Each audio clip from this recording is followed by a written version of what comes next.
All right. Good evening, everyone. And this is another special episode on Manifesto.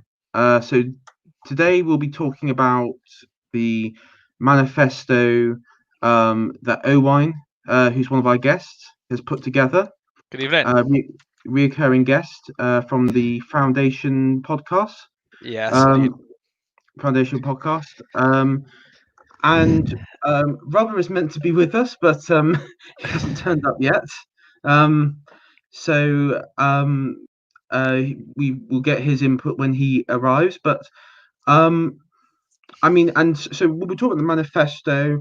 We might go into the Trump-Biden debate as well, if we've got enough time. We got And enough time, yeah. I and also, I thought it'd be worth looking at the Heritage Party manifesto. I have Forget looked time. down. Sorry. It depends how much time we got. I've got because it might just take the night just going through this. To be honest with you. Yeah, but it might just take night. We'll see how we go. And yeah, if we've got, as I said, if we've got extra time, we can talk about Trump and Biden, and the Heritage Party manifesto as well, because this new Heritage Party is meant to be the new sort of hotshot right wing localist party that's been born from who is it? He's a former UKIP chap. David Curtin. David Curtin, thank you. That's the one. David Curtin, who's created this political party primarily from what I can see, for like council elections. And it's very primarily centered around what Sadiq Khan's been doing with this whole commission thing to eradicate statues and place of names that don't fit the quote unquote diversity, the modern diverse London of today. And so the Maoist revolution continues full steam ahead in London. So I wish, I know there are some places in London which will never vote Conservative, especially like in councils and such, ever. Yeah. So I do wish, is it David Curtin? David Curtin, yeah. Sorry, David Curtin, all the best luck along with the Heritage Party if they do stand in those Labour seats. If they do, I hope he wins, and I hope he's able to achieve what he's setting out to achieve of preserving British history and British culture. Yes, In the way. I would just add as well. I'd like to say the same to Lawrence Fox as well. I hope that he does succeed as well in kind of moving the dial and towards the right direction. What we'd say the right direction in both ways. Yes. I know that he's been sort of mocked a bit on Twitter, especially Lawrence Fox, from elements from obviously not just left, but also elements from our circle and such. And well, of course they would, because they obviously on our circle they wouldn't want him, toying with the beast. That is the Conservative Party. Yeah. They're all a bit salty because he managed to secure what's it? It was like £1 million. £1 million. Yeah, from a major Conservative donor. So of which course, is great, which is fantastic. Well, it means there's a donor in the Tory party that's willing to put his money on something else. Yeah. But that's if you want, practically, I know that we say about subversing locally. If let's be honest, if we really wanted to achieve something substantial, it would have to be through contacting the party donors. In reality, contacting the party donors and applying pressure from there, because I don't think I think most of the party donors probably, I don't think many of them are fully aware and politically aware of what's been going on, especially with like the nonsense of diversity. Well, many of them are above it, so yeah, many of them are too busy, organizing above it. Yes, exactly. And I think most of them, if you look at, actually, there's a good list out there of like the last from like the last two elections of the major donors. Most of them are construction, like tycoons and magnates and such. They are property tycoons. Yeah, property tycoons, construction. There's one chap who's like a pharmacy. He's meant to be like the richest man in Britain. and so he's a pharmacy chap. And these people, they um, you can imagine most of them are in their between 50s and 70s, and um, they're not really they most of them aren't really that aware of what's been happening over like with the culture wars and such. Hmm. And I think if it was presented in a way to them of this is what's going on and this is what's going on in the party, Yeah. I would imagine the good majority of them would pretty horrified, and they'll probably be looking to others like Lawrence Fox to put their money in towards. Yes, yeah, I would think the same. If that's just if only to move the dial of the Conservative Party in a certain in a direction they're more comfortable with, as you know, it takes a lot to move the machine, as we've discussed Mm. before. And it has moved Yeah, this it is week. I moving mean, slowly. yeah, because yesterday on Unpopular Unpopular. Opinions, yeah, Yes, it was raised from Academic Agent that the party has moved um, if only on slightly. well, if only slightly. I mean, it's done something which it surprised me even. I know it surprised many in our circle on Twitter, um, but it surprised me greatly, especially when it came to the education bit.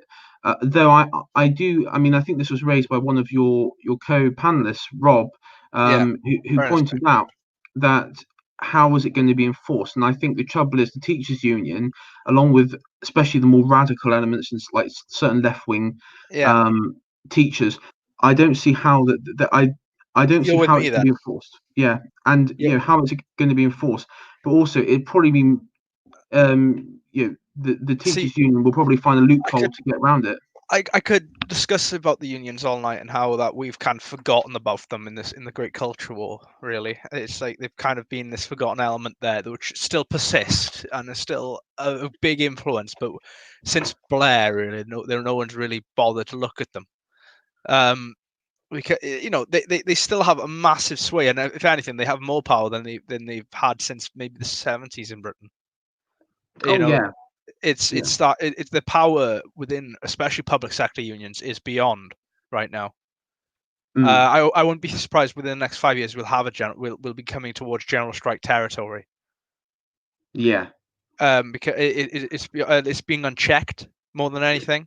And the issue I find the biggest issue in British politics is the fact that we have an opposition party that was purely funded by trade unions, which is not right in any democracy. That should not be the case. There cannot be a party that has monopolies on certain trades. There should not be a party that has a monopoly on trades. Well, no, it'd be like the Conservative Party having a direct monopoly. I mean, on the military, or something like that. I mean, as your one's equivalent. It'd be because we know. I mean, there's been plenty of surveys done. A lot of like forces personnel vote Conservative. I mean, especially at the last election, for obviously for Corbyn and such, Mm. with the IRA supporter and everything else. They voted for the Conservative or Brexit Party, but probably majority Conservative. Then and so it'd be like the Conservatives having a, I said, monopoly control over the military vote. Um, so yeah, I mean that is a problem, and of course, as you said, they're able to utilize the threat of general strike or any strike, Yes. um, and the NHS. I mean, if you look at the NHS and the junior doctors from the outset, I think it was actually when May came in, their pledge was to bring down the Tory government, and so my question, and this is the problem, as you said, how can a government? Because the idea is like in other countries, governments, no matter what political stripes that they belong to, are meant to work with the unions, Yeah. and then the unions in this country, because they always say, "Oh, why won't the Conservative government work with us?" It's like because you want to destroy the Conservatives, you want to oust this Exactly. political party from power. This is Why? It's it's the problem, right? Because the UK basically developed the idea of the modern trade union. It came from like because we were industrialized first. Obviously, the trade union had developed first here in its modern sense, and so thus we've been left with the really archaic system that hasn't evolved at all. Because then the radical party took on the trade unions, as a part of them and became the Labour Party. Mm. So that's what we would call the kind of the amalgamation of Methodism and the trade unionism. That's what the Labour Party is. Before it became socialist, by the way, because initially the Labour Party was not socialist; it was just Methodist. No, I mean, Clement Attlee was the last, I guess, as you described, Methodist, Christian, pro-British Labour. Well, socialism's alien to the UK. It was up until the 1950s, anyway. Yes, and because of course Marx, he said that the revolution, he said the revolution would start happen in Glasgow in particular. I think Glasgow was the main point, because I think it was like there was like a Marx had no understanding of real how workers thought, how they felt, because he didn't. He, as much as he liked to write about them, he never really surrounded himself with them. No, he was bourgeois as anyone. Well, he was about as bourgeois, same as Engels. They were both extremely bourgeois.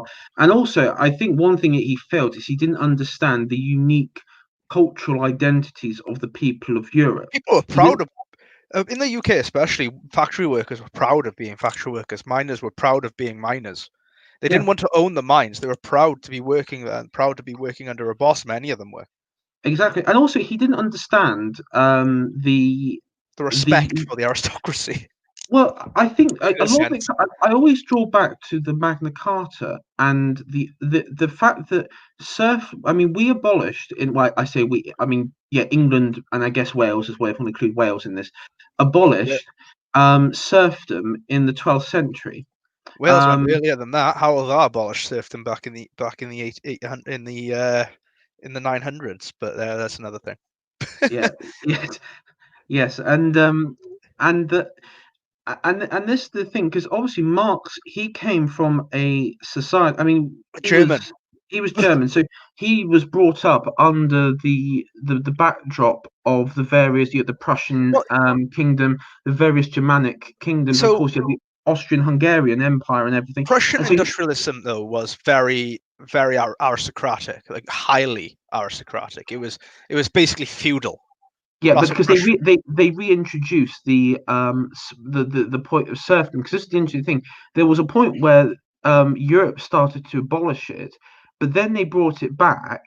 And of course, in the east, especially east, because it was Prussia, Austria, and like Poland, and the Russian Empire, including Poland, they brought it back in a massive way. There were. I would say there was 4 kinds of industrialism that emerged. Right, you had Russian industrialism, which was hardcore, more or less slavery. Yeah. You had Prussian industrialism, which was very feudal, very absolute monarchy, more or less, with kind of aristocratic elements and a caste system, essentially. Then you had French industrialism, which was very much syndicalist. In some ways, very America adopted. Yes, it was, and of course that was the problem that I think Marx he overlooked, because he applied I guess you would say, Central European political worldview of, okay, this is how Europe is, and he thought that Britain sat neatly within that, because he saw those hierarchical structures. And so he thought, quite foolishly, to be honest, that Britain would, because we were an open society, even for that time standards, compared to, let's say, where he came from, like Prussia or Austria. I think that's why he came to the conclusion that it would be easier to mobilize the workers, and because also you have to remember that the workers at that time, in the late 19th century, were completely literate, compared to their the workers on the continent. And that indeed. Again, but that was the exception. We go back to the British. By the end of the 19th century, education in the UK was more or less universal. It was getting there, especially primary education. Well, I mean, here's an interesting stat. In the as early as the 1660s, so you're talking about the time of the Civil War, the literacy rate in London was about 70%. That's very high for a global city, for possibly one of the biggest cities in the world at that point. Yes. Yeah, it's extremely high. Now, obviously, in the rest of the country, it was probably a lot lower, because you didn't have the more sort of, I guess, you merchant. Cause, I mean, again, London at the time, it was the merchant classes that were, along with the upper classes, were more literate and everything. But yes, it's quite frankly, when it comes to education, the best thing that ever happened in the UK was the separation of the church. Because what that did, that broke any barrier, any religious barrier that blocked the mass education, because obviously there was, you didn't have the dropping of Latin kind of freed up education a lot. I'll be honest with you, for many. Yes. And I mean, I know there's going to be Catholics in the chat. There's gonna be great pushback against what I just said there, but I yeah. believe it's true. I mean, okay. If you look at like the historical perspective on this, look at all the look at all the nations post Reformation that emerged. I mean, in the Swedish Empire, for example, the Dutch, the British, the Dutch massively over-indexed, and that was because they were Protestant.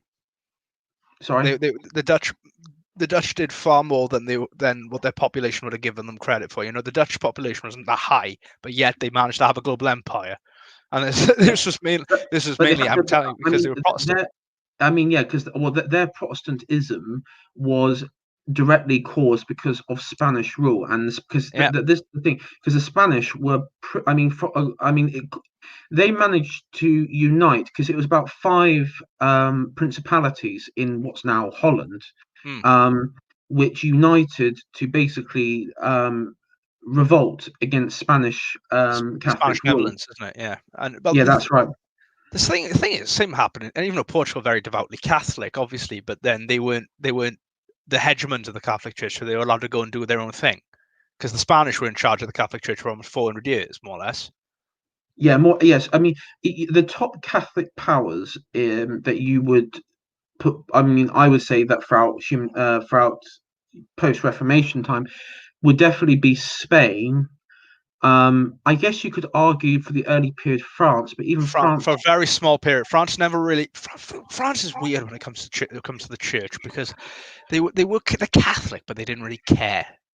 Yeah, I mean we all know Cardinal Richelieu, obviously the villain in in the Three Musketeers, but in reality he was the one that cultivated King Louis, because he was a boy king, and so the church then became more of a governing role than but any also, sort of spiritual position. For early on, you had the Bavarians who were quite strong within the Catholic Church, and then later you had the Austrians, which were quite strong in the Catholic Church. Oh yeah, because now the Habsburgs, this is interesting side bit. They were it's described like early on, like this is like 10th 11th century, as like a clan from Switzerland, Bavaria region, and what they did was they basically worked their way up the political hierarchy in Europe, and started acquiring titles in Austria, and then they fabricated a claim like in Crusader Kings, and basically made up the title Archduchy of Austria, so they would become like the Archduke of Austria, and it was a complete made up title, and this was common. Which was quite common, yeah. And it was and then of course it went on from there, because they went on to acquire Bohemia, and sort of other parts of and then of course they became the Holy Roman Emperors as well, and with Hungary, and so and of course then Spain and everything, and they just spread across Europe pretty. I think Rhubba may be there in the back. Oh, he's here, is he? Oh, good. Hello. Hello. Hi there. Okay, hang on, bear with me a sec. It's there's chaos in the Rhubba household this evening. Oh, that's all right. My wife's on a like they have a 9 o'clock work call. It's an emergency, and she needs the main laptop. So I'm sort of working off a 10-year-old clunky thing. That's steam all right. powered, as it were. It's my backup one, because my main one's still in for repairs. Oh, wonderful. Well, we've just been discussing British, the Industrial Revolution, Habsburgs, and Kind of went off a bit of a tangent, to be honest. yeah, Protestantism and all Protestant work ethic, I guess, and That's like I did a degree in that stuff back in the day. yeah. Do you agree with me when I say this, then, Rhubba? If we go back to it a little bit, I would say there were kind of 4 forms of industrialism that emerged in Europe, and that would be Russian industrialism, Prussian industrialism, French industrialism, and British industrialism. Each one was different. Russian was more based essentially slavery. Prussian was more feudal. French was more syndicalist and cooperative and sort of all that sort of naff they love. And British was very free market capitalist. Okay, what years are you talking about this kind Well, of... I'm talking about, say you think about 1890s. Like, 1890s, okay, yeah. Yeah. So that's why when all 4 nations were kind of in industrialism. Russia was in early industrialism at that time. Yeah, it had a lot of catching up to do, and it never quite got there until the 1930s at least. Well, it's because they had a revolution that put everything on hold. Well, not only that, but I mean before that, they only got rid of serfdom in 1840. So they had a huge amount of catching up to do. The Prussians or the Germans, they did their thing was that they kind of piggybacked, because Prussia was not an industrialized nation until after the Napoleonic Wars. That's when they started getting serious about it. And they kind of, when they unified Germany, kind of soaked up the success of other kingdoms like Saxony and Hanover. They were, and kind of the Frankfurt principalities and duchies, so that they kind of piggybacked off them, particularly the Saxons. French industrialism, well, they had the Belle Epoque, didn't they? That was where it really... That's French, yeah. They had the beautiful era. Louis Napoleon really kicked that off. But they were all lagging behind Britain. I mean, Britain, it was just streets ahead. Yeah, well, we had coal. Well, the thing is, we had coal. We discovered coal first, and we discovered how to use it first properly. But not only that, there was a kind of... I would say that our system permitted it, because, by the 18th century, we kind of had for its time, very liberal society, which just said, right, you want to build stuff, build it. Find the money, build it. Well, the thing was, we were desperate. We had pulled out all the stops to try and keep up with France. France has always had a higher population than the rest. They've always had a larger landmass than this, and thus we had to try and keep up with them. And that meant we had to pull out everything we could, and that meant we basically started throwing hell to leather and started doing anything we could, and that meant liberalizing the society partially. Yeah, well, it worked wonders for our empire as well. I mean, I think the reason why our empire was so successful was because we weren't constrained with the totalitarianism of crown and the feudal lords. I mean, in many ways, we just said to our nobility, go out in the world and do whatever, and bring glory to Britain. Yeah. Again, though, this comes from the separation of the church, not to piss off the Catholics again more, but this really did provide Britain the freedom to do these things and be the first nation. I do think, our friends in the papist side, and I love them dearly, but they have been a bit smug of late. So let's take them down a notch or two. But two people have left the viewing already. But the thing is that we had our our arguments over what's the role of the crown and the government and the people. We had that dispute and sorted it about a century ahead of it, or 2 centuries ahead of anybody else. Yeah. But anyway, yeah. So carry on. So I was just gonna point out. Now I did a stream not so long ago, and it was on the Glorious Revolution, and Mulbug came to the conclusion that the French Revolution was directly caused by the English Civil War, And this is something I disagree with him on quite a bit, because this falls back into what I said about Karl Marx, where it's a lack of understanding of not just cultural but deep-rooted political differences between our two nations. I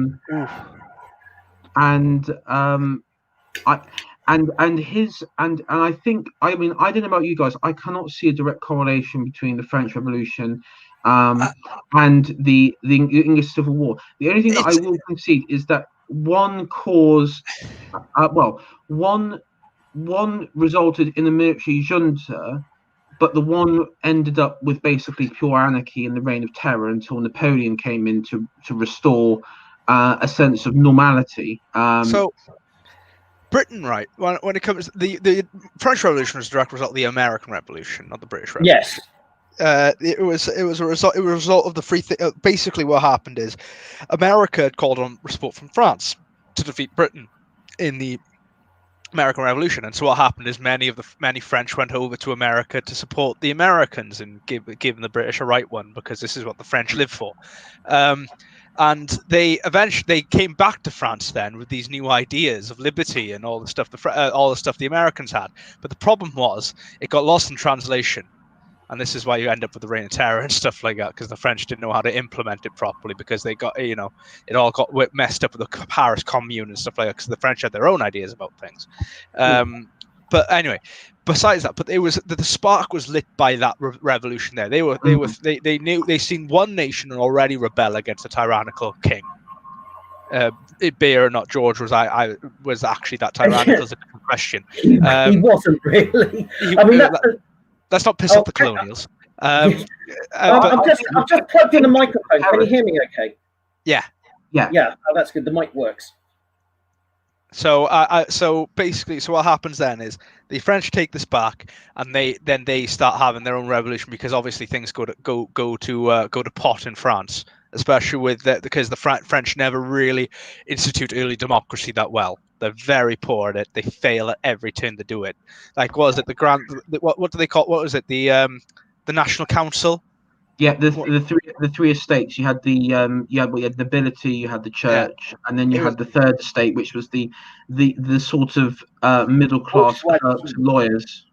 Paris Commons quite after. Sorry about that, Banjo point. You're correct. But anyway, you are the Free Estates, right? The Free Estates were a very pale and bad imitation of what the British tried to do, or what the British had done up to that point. Obviously, by that point, the Commons and the Lords were well established. You know, the Whigs and the Tories were having a go at each other by that point. And so, but the French attempted to institute this, and they failed, because obviously they didn't understand how to balance power properly. There's something. I think what happened was that you had that the third Americans estate. did, though. They had that third estate, and of course you have a leader like Danton, who almost gets it. He almost gets what the French Revolution should be about, but he has to be removed, hasn't he? He's got to be killed because. Wasn't he exiled first, and then he came back, and then he was killed? Yes. Or when I say exiled, I think he put himself in self-imposed exile. Come to think of it, and then you had was it Marat? Marat. Marat. Yeah. Well, he was the more radical one. And then of course you had Robespierre, who was the absolute revolutionary nutter. Yes, and he was the social engineer. He was the Lenin of it all. Yeah, pretty much. He really desperately went down the socially engineering route of society. Oh, yeah, he went to the cult of reason. That was his thing, wasn't it? So. Oh God, that was fucking. And this is the funny thing is. We're going into that. We're going into a new cult of reason. Well, we are going to a new cult of reason, but the trouble is Robespierre. I mean, if you look at the Fabians who are doing it now, I mean, the trouble is left at the moment are quite competent of like subverting and everything. And the trouble is, then Robespierre was not. He was really, really fucking useless. And the trouble is, he basically had a carnival on this field outside Paris, in front of this tree, and was going to go, oh yes, all hail cult of reason, reject atheism and everything. And he was just standing there, and people ended up just laughing at him. Of thinking that he course. was because Well, he had no mythology. Like when you create a religion or an idea, you need a mythological basis, and he had nothing. He had nothing. The French Revolution had no basis to exist in the end. That's why why it lost. It lost its entire. Any revolution needs is kind of a counter foundation myth, isn't it, to what was there before? And the French Revolution lost that completely. It's why it failed. I'm sorry, the revolution did fail. Eventually, the French did become a republic, but that was for a far more gradual change rather than actually succeeding. But the problem with the Republic is the French Republic is that if you look at how they transition from republic to republic, it always has to be through armed struggle on the streets, build the bloody barricades, and chop off somebody's head in between. And I mean, the vanishing point there mentioned the Commune. I mean, 1871, like 100 years near enough of constant anarchy every time the republic or the kingdom or whichever republic ends up failing. And that's the problem. That's where America got it right, because they understand the peaceful transition of power. Now, obviously, with this election, who knows what's going to happen with that aspect. But what America had, though, it had the foundation already there, because it took on the common law. It did not reject the common law. Yeah, because America's an English-speaking nation. It's an English nation. It had the foundation myth there. The foundation myth was there. It created its own. What it did, it took on the common law, and then it created its own foundation myth with the British foundation myth integrated into it. Yes. Because it wasn't rebelling against everything British. No. It could improve things. Now, the thing Read about the memoirs of people in Parliament at the time, you'll see this, because the people in British Parliament didn't see this as a revolution. They saw this as a civil war. They saw it as a part of Britain rebelling against Britain, and there was many in Parliament who supported them leaving because they understood that this was profoundly anti-British, what we were doing to them. Charles James Fox supported the revolution, but the thing is that I'm just thinking back to our Civil War, and in the post-Civil War period during the Commonwealth, the only analogy I can think of with the French Revolution is, what if the levelers weren't stomped on in the Commonwealth? And then you would have had something akin to France. But Cromwell... they were lollards, weren't they, essentially? That's where they came from. But Cromwell and the more conservative nobility just understood the threat that both the standing army that was increasing its demands on wanting to wield political power and movements like the levelers were doing, and then just the more conservative elements in British society said, right, we're just not going that far. We're going to stomp on that. We're going to massively reduce the army, and we're going to kick the levelers well into touch. And then what happens is that after the Commonwealth, they go, this isn't really working. What we need is the monarchy back, but under certain terms. And then we just go from there. It just along. It's a very rare instance in history where a nation gets to dictate to its monarchy how it's instituted. Yeah, it's something. I think that's what makes that was a point where Britain was like there was the point of no return. Britain could never become European again because it got to dictate to its monarchy how it got to exist. And also, I mean, our experiment with the concept of republic, I think, and I've been sort of joking with Nathan Hood on this on Twitter. It wasn't a failure. What, the Commonwealth? No, the Republic. I don't think British Republic was a failure. What was a failure was that we couldn't figure out who should be in charge, and that's why we brought the monarchy back. No, but the Republic never changed underneath it. I think the failure with the Republic. I think the reason why the Republic failed was, number one, and this is very important. This is what Starkey points out very prevalently, is that if you look at the Civil War, Parliament didn't win. It was the military that won. So the concept of a republic was automatically dictating, the military was dictating. That's why you had the push to reduce the military, and you basically had this loggerhead in Parliament. You also had what was the role of the church, what was the role of the lords, and everything else. I mean, my personal belief is that republics are inherently weak. Oh, they are. Don't get me wrong. Compared to monarchies. Constitutional monarchy is the best form of government. It's a halfway house between republic and monarchy. It's the best compromise that's ever existed in the history of human government. I believe that, and I'm a strong believer that there's most European countries that have deposed their monarch. I think get that them Germany back. should be a constitutional monarchy. I think that France should be a Italy constitutional monarchy. definitely should. Italy Italy and should. Greece Yeah, Greece was completely wrong to get rid of its monarchy Yeah. in the 50s. Otherwise, they would be probably a lot more integrated within the British system of things, because obviously with Prince Philip, who would have been possibly the king of Greece by this point. No, Constantine still would have been. Is there? All right, okay, but Yeah, it lives in Hampstead Garden suburbs, by the way. Okay, good example of how a nation failed after they got rid of its monarchy. Look at Portugal. Look at the complete decline of Portugal after it got rid of its monarchy. Yeah, constant military coups. I mean, this is the thing. If you actually look at nations that get rid of their monarchy, there's always within about 10, 20 years military coups that go on in those nations.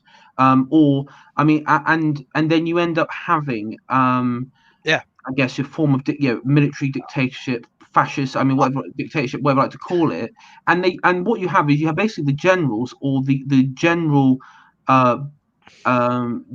commands who basically enact the role of the monarch anyway. So it's a bit that's what I mean. So you actually have a monarchy anyway. I mean, at the end of the day, even if when you get rid of your monarchy, because the only republic that will ever work in Europe is Switzerland, because it's been set up that way for over millennia. Yes, and the thing is, they are crazy localists. I mean, It's great, by the way. I love localism. If I keep saying, if the Wales ever became independent, God forbid, I would say Wales should be set up along the line of Switzerland's, because Wales is naturally incredibly localist. Yeah, and I love the idea with Switzerland that you have to have a referendum, and I could have a vote on what jet fighter the country adopts.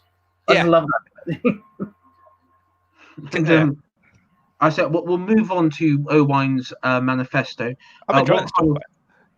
Sorry, I'm enjoying this talk, mind. yeah. If you have a look at historics, we will do a stream on. I promise we will do a stream on history. Historical like this, like the Constitution and the I mean, a good one would actually be republics or monarchies. You know, sort of. We're biased, though. We all believe in monarchy, don't we? Here, I'll find some. You know, I know. My family was in charge last time this nation was a republic, but Yeah, I will find some filthy Republican simps somewhere that I can invite on and defend their indefensible. Yeah, like Don the Pleb or something. Yeah, the Republic. No, we'd all. I'm nowhere near capable of debating. Don's far much better than what I'd be. You can't have the Americans because they. It's got to be a British Republican simp. A British Republican. Okay, British Republicans. Oh God, they're so cringe. British Republicans are so cringe. They just play by IRA. They're just a pain in the ass because they just pretend that, okay, again with the Irish though, that's another one. When it comes to republics, talk about the Irish and how. Another thing on the British Republicans, one thing they will never mention, no matter how many times you raise it, I've been blocked by a few on them, on this. If you ever mention, okay, can you explain to me the revenue of the Duchy of Cornwall? No, and they won't even talk about it. They don't acknowledge its existence because it doesn't fit their narrative, because it provides a lot of jobs, a lot of income, and a lot of trade, and tourism and everything else, and a lot of agricultural benefits to the country as well. Is one thing they do not mention, and they do not like to mention. And I think if any of you come across one of those cringeworthy British Republican tossers on the internet, just ask them about the Duchy of Cornwall, because they will immediately run away, like scurry back into their holes where they came. I want to add something as well for Australians and Canadians and New Zealanders out there. There's a reason why Australia, Canada have been able to hold together, is because they've never had to elect a president. Mm-hmm. And as soon as you have to elect a president, you'll see Western Australia try to secede. You'll see Quebec definitely leave, because there will be more division in the nation. The idea of a monarch is it's a system that everyone has to accept, no matter who you are, where you're from. It's acceptance upon everyone. It's a neutral person that everyone must compromise upon. and this is what allows a nation to exist because it's a universal constant, and a nation needs a constant to exist. Yes. And this is why I think Canada and Australia have been so successful, and this is why South Africa wasn't, because the Boers did not accept the monarchy, and this is why the Dominions of Africa failed in some ways. I know the guy I talked to yesterday, Rob, would probably give you far better answer than I would, but this is just me, my layman answer. But yes, I do think in some respect this is why it failed, the Dominion of South Africa, and this is why India was never going to be ever kept about, because there were parts of India that weren't actually integrated into the monarchy at all. They were still princedoms. That's why Hong Kong worked so well as well, though, because they adopted the monarchy very, very, very strongly. There is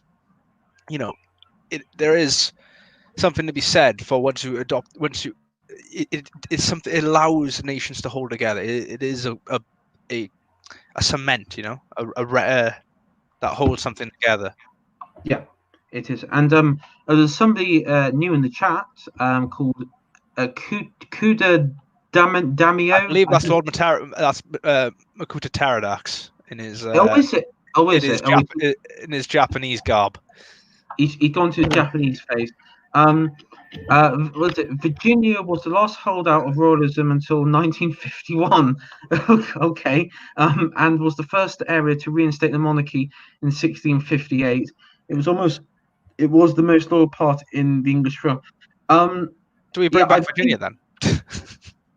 Yeah, I've heard that Virginia and I think it was Georgia I think.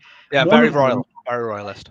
Well, I believe that originally, when it came to the grand debate on Declaration of Independence, I believe Virginia and Georgia, and especially Georgia, were the last holdouts that were still monarchists, and they didn't want to. And I mean, they had, especially Georgia had a very good reason, because they had the Cherokee tribes and various native tribes to their south and to their west, and so the British were there as a protecting force. They also had the French and Spanish as well to the west and the west and the south. Yeah, they had that, and I think it was a lot of it was the natives, because the Cherokee, even up until the 19th century, sorry, 18th century, late 18th century, even the 13 colonies still experienced Native American raids and stuff from French-backed. It's a shame the concept of dominion didn't develop early enough for the Americans. Yeah, because that's what would have happened. I think what changed was the Boston massacre. I think that was not much of a massacre. Sorry, it wasn't that much of a massacre. Yeah, no, it was like 4 people, wasn't it, or something daft like that? It wasn't a massacre, but I think what it was too much of the Patriots were able to spin it in a way that it was symbolized heavily, and all those people were sort of martyred. Yeah, and so hence why by that point too many French were imported. Yes. So yeah, I mean that was that's probably how it. That's why I think it changed at that sort of period. So Oh-wine, the manifesto. That's why we're here. So this is your Conservative Party in association. To my Conservative Party. Sorry.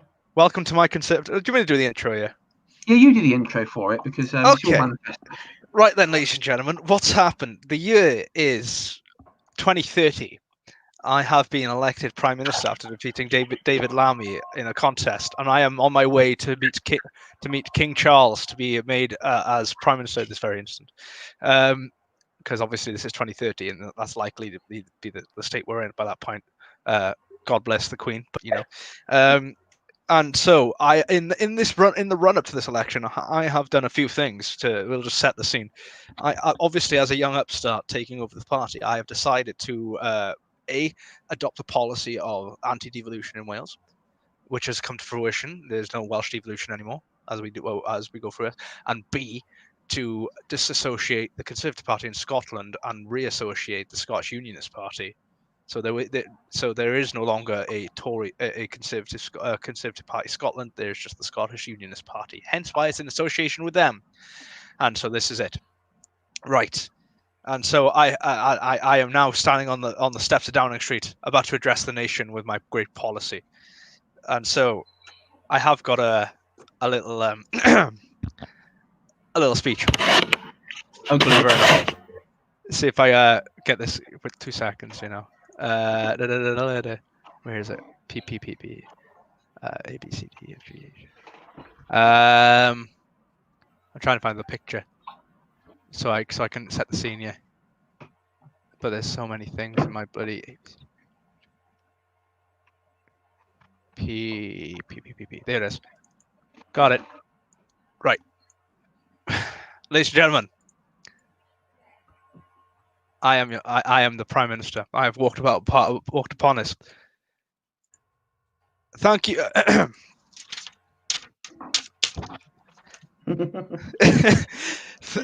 Ladies and gentlemen, thank you very much for electing me as your Prime Minister of this great nation of the United Kingdom. It has been a long, hard-fought campaign. I have just spoken to His Majesty the King, and I have been given the mandate to take this nation forward. I must give my condolences to the Labour Party for failing to win in this election, but the people have spoken, and what they have asked for is to end the nonsense, as is the slogan of my party.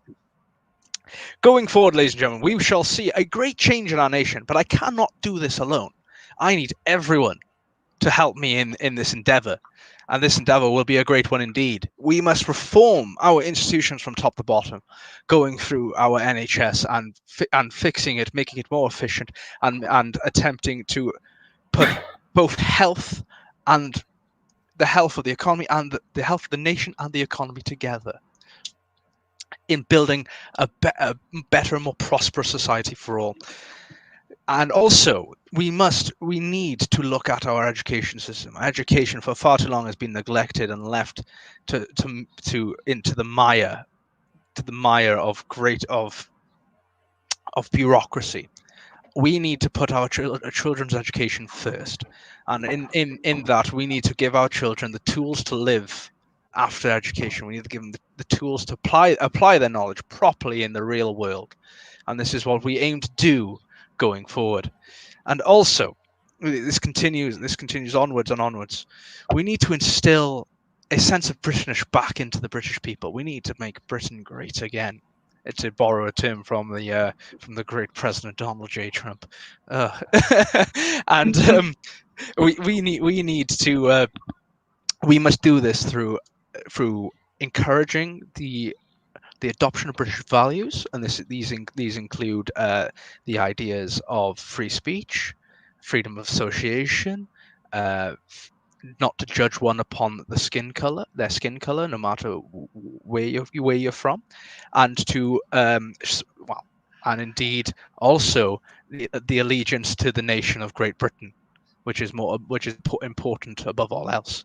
And as well, we have far too long let our military fall into disrepair, our navy to become weak, our relations with our great Commonwealth to weaken. We must keep building and re-establish these to form a new British golden age. You're going to say empire, weren't you? I say British Commonwealth, sir. And so what I have been elected for, though, ultimately, ladies and gentlemen, is to heal the civil service, the government, all the institutions that govern this nation, to end the nonsense that has caused this nation to fall into that has caused this nation to become lost in the great fog that is this modern world. And so what I am intending to do going forward is to cut. This is now you're going to start seeing some policy coming through here, lads. Is to cut the size of the cabinet by 10 ministers, to streamline policy making, to reduce the civil service by 25% at least, and to also reduce the current size and scale of the BBC down and focus it upon its core mission of free news and promoting the voice of the British people. Now, ladies and gentlemen, I must get on with work, and we must together end the nonsense. Thank you very much. Oh my God, Oh-wine, yeah. Prime Minister Oh-wine. The Prime Minister Oh-wine there. Interestingly, the first Welsh Prime Minister of the United Kingdom since Lloyd George in 1921. But technically, Lloyd George was born in Manchester, so I would be the first Welsh-born Prime Minister. So Okay. And you've received congratulations already from President Shapiro. I'm thankful for this opportunity, ladies and gentlemen. I did have a bit more of a better speech, but I've had a few pints by this point. I've been celebrating. Yes. So your manifesto. So first of all, the party logo is reverted back to its the torch. No, this is nice when touch. it comes. Yeah, it is, and I would say so. This is to kind of symbolize the kind of more libertarian direction the party's going to take. Yes. Kick out the progressive tree. The tree is useless. The tree is a great symbol if you're doing family Tory. Yeah, but I'm sorry, but I've seen the tree being implemented on so many rainbow-related content in the party. I've grown weary of it. Imagine the rainbow flame though with my torch. But anyway, yeah, this is where we're going. We're going down the direction of the freedom and liberty. We're definitely much more of an heir to Thatcher than we are to any other. Yeah. So basically, we are rejecting the Cameron sort of third wayism, and the sort of the inheritance of Blairism within the party is complete rejection. I wouldn't say it's a complete rejection, because I don't like to admit this, but when I got into politics, Cameron was the reason I got in initially. So I have sprouted from that end, but I have moved from that end quite distantly at this point. So there may be remnants. The Cameron's thing was the big society, which he never pushed through. Yeah, so I'm big into the big society. Like, I like the idea of localism. I like the idea of how that can cut crime and do all the rest. Yeah, that was supposed to be the big localist idea, and it was never carried through. So. No, because the Lib Dems prevented it. I'm big into the big society, if you get me. That's So big society. So as I said, we've gone down. Call me a big society Tory. There we are. Yeah, we've gone down the libertarian route, and of course one of the big sort of localistic change within the party framework itself is the separation of the Scottish Conservatives into the Scottish Unionist Party. So yes. So what will happen is effectively what happened in back in the 50s and before, where the Conservative Party was only stood in seats in England and Wales, and then you would have the Unionist Party in Scotland and Northern Ireland, and then after the election they would sit on Conservative benches, like in a coalition, I guess, like a. So their permanent association with the Conservative Party. Yeah, permanent association. Yeah.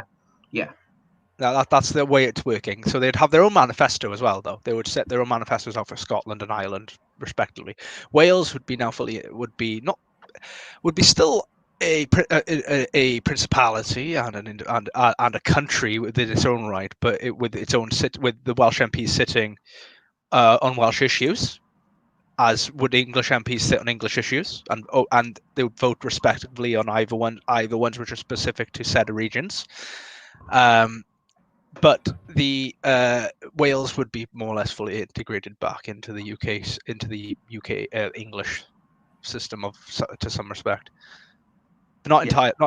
They would maintain some degree of independent government. I would rather say a Welsh minister's questions be taken in Cardiff once every fortnight, maybe, and then there'll be Welsh votes. Well, maybe one week of Welsh Minister's questions and another week of Welsh votes, both taken in Cardiff or in Aberystwyth or something like that. It's a slippery slope back to devolution. That's all I'm saying. I mean, it's to create it's what you need to do, right? Wales especially, and is to create a balance where Wales can maintain some form of independence upon the international stage, to allow Wales to have like the rugby team and the football team. Because if that was especially if those things were taken away, you wouldn't want to know what happened to this to Wales. It wouldn't be very pretty. It basically become the Albania of England. Yeah, we don't want balkanization happening in the UK between the four nations. So that is effectively the framework of the party. Yes. I won't be going into my cabinet. All you need to know is that AA has been made an economic advisor, and British is now the British and Rhubba have been made the Director General and Co-Director General of the BBC. Oh, very good. And where do I sit in this? Where's my position? Head of the Civil Service. Okay, fair enough. I can work with that. Yeah. We got Shinobi as Welsh Minister. Yep. We've got my Chancellor. I have imported Radlib. Yep. He's going to clash with your Defence Secretary, though. That's the thing. Oh, indeed. That's a good question. Who would be my Defence Secretary? I'm not even certain. Well, you'd have to take me out of the BBC, because I don't think anybody. No, you go out left field. You point Lindy Beige. Yeah, I was thinking Lindy Beige. Yeah, Lindy Beige could be the Defence Secretary. We'll have, and then who else? Well, I don't know. Is it Pharaoh? Where would he sit in this? Pharaoh would definitely be my scrutin kind of guy, advising upon cultural issues, especially. Actually, Pharaoh would probably be Culture Minister. Oh, there we go. That'll do. He can solve. He can also have a special thing for architecture involved in that. What about Harrion for Education Secretary? Harrion for Education, would that work? Yeah. Okay. Yeah, that'll work. Foreign Minister. Who would be Foreign Minister? God, who's a great foreign ambassador?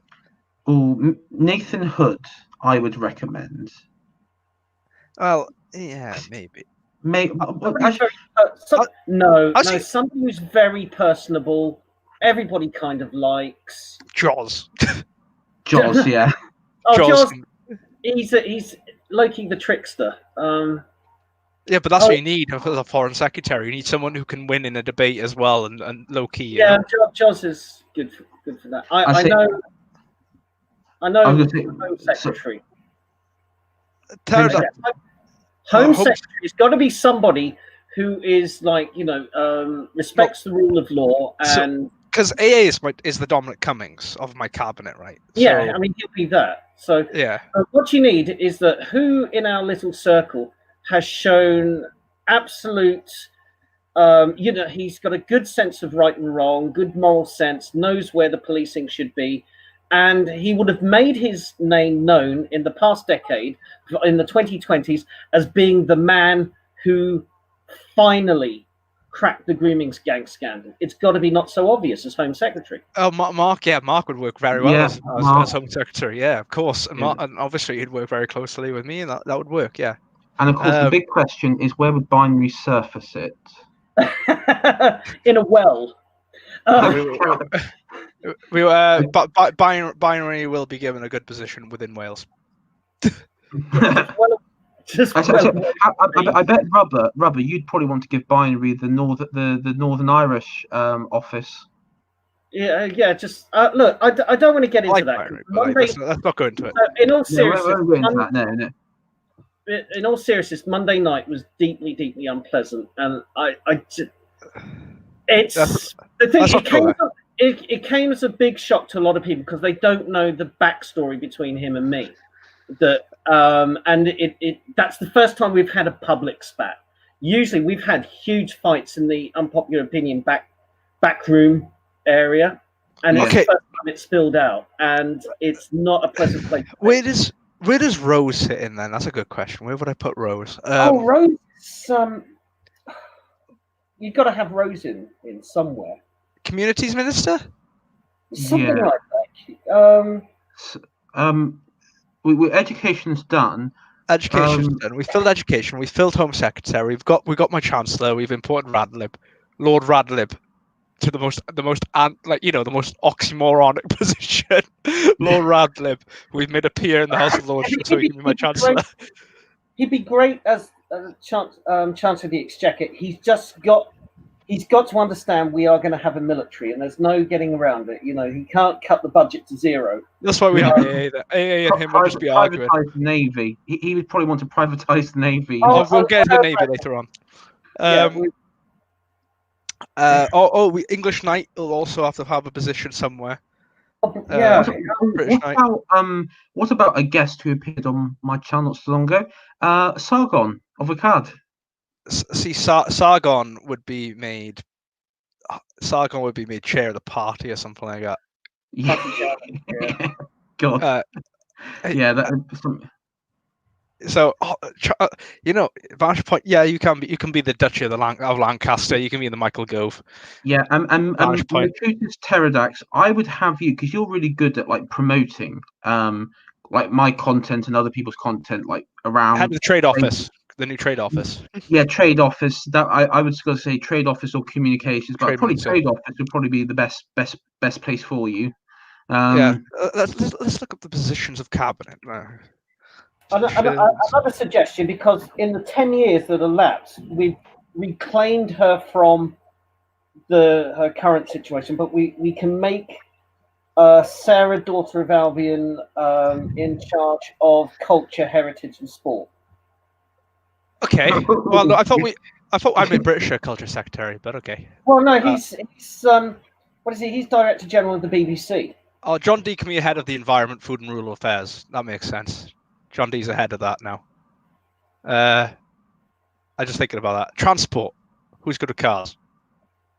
I don't know.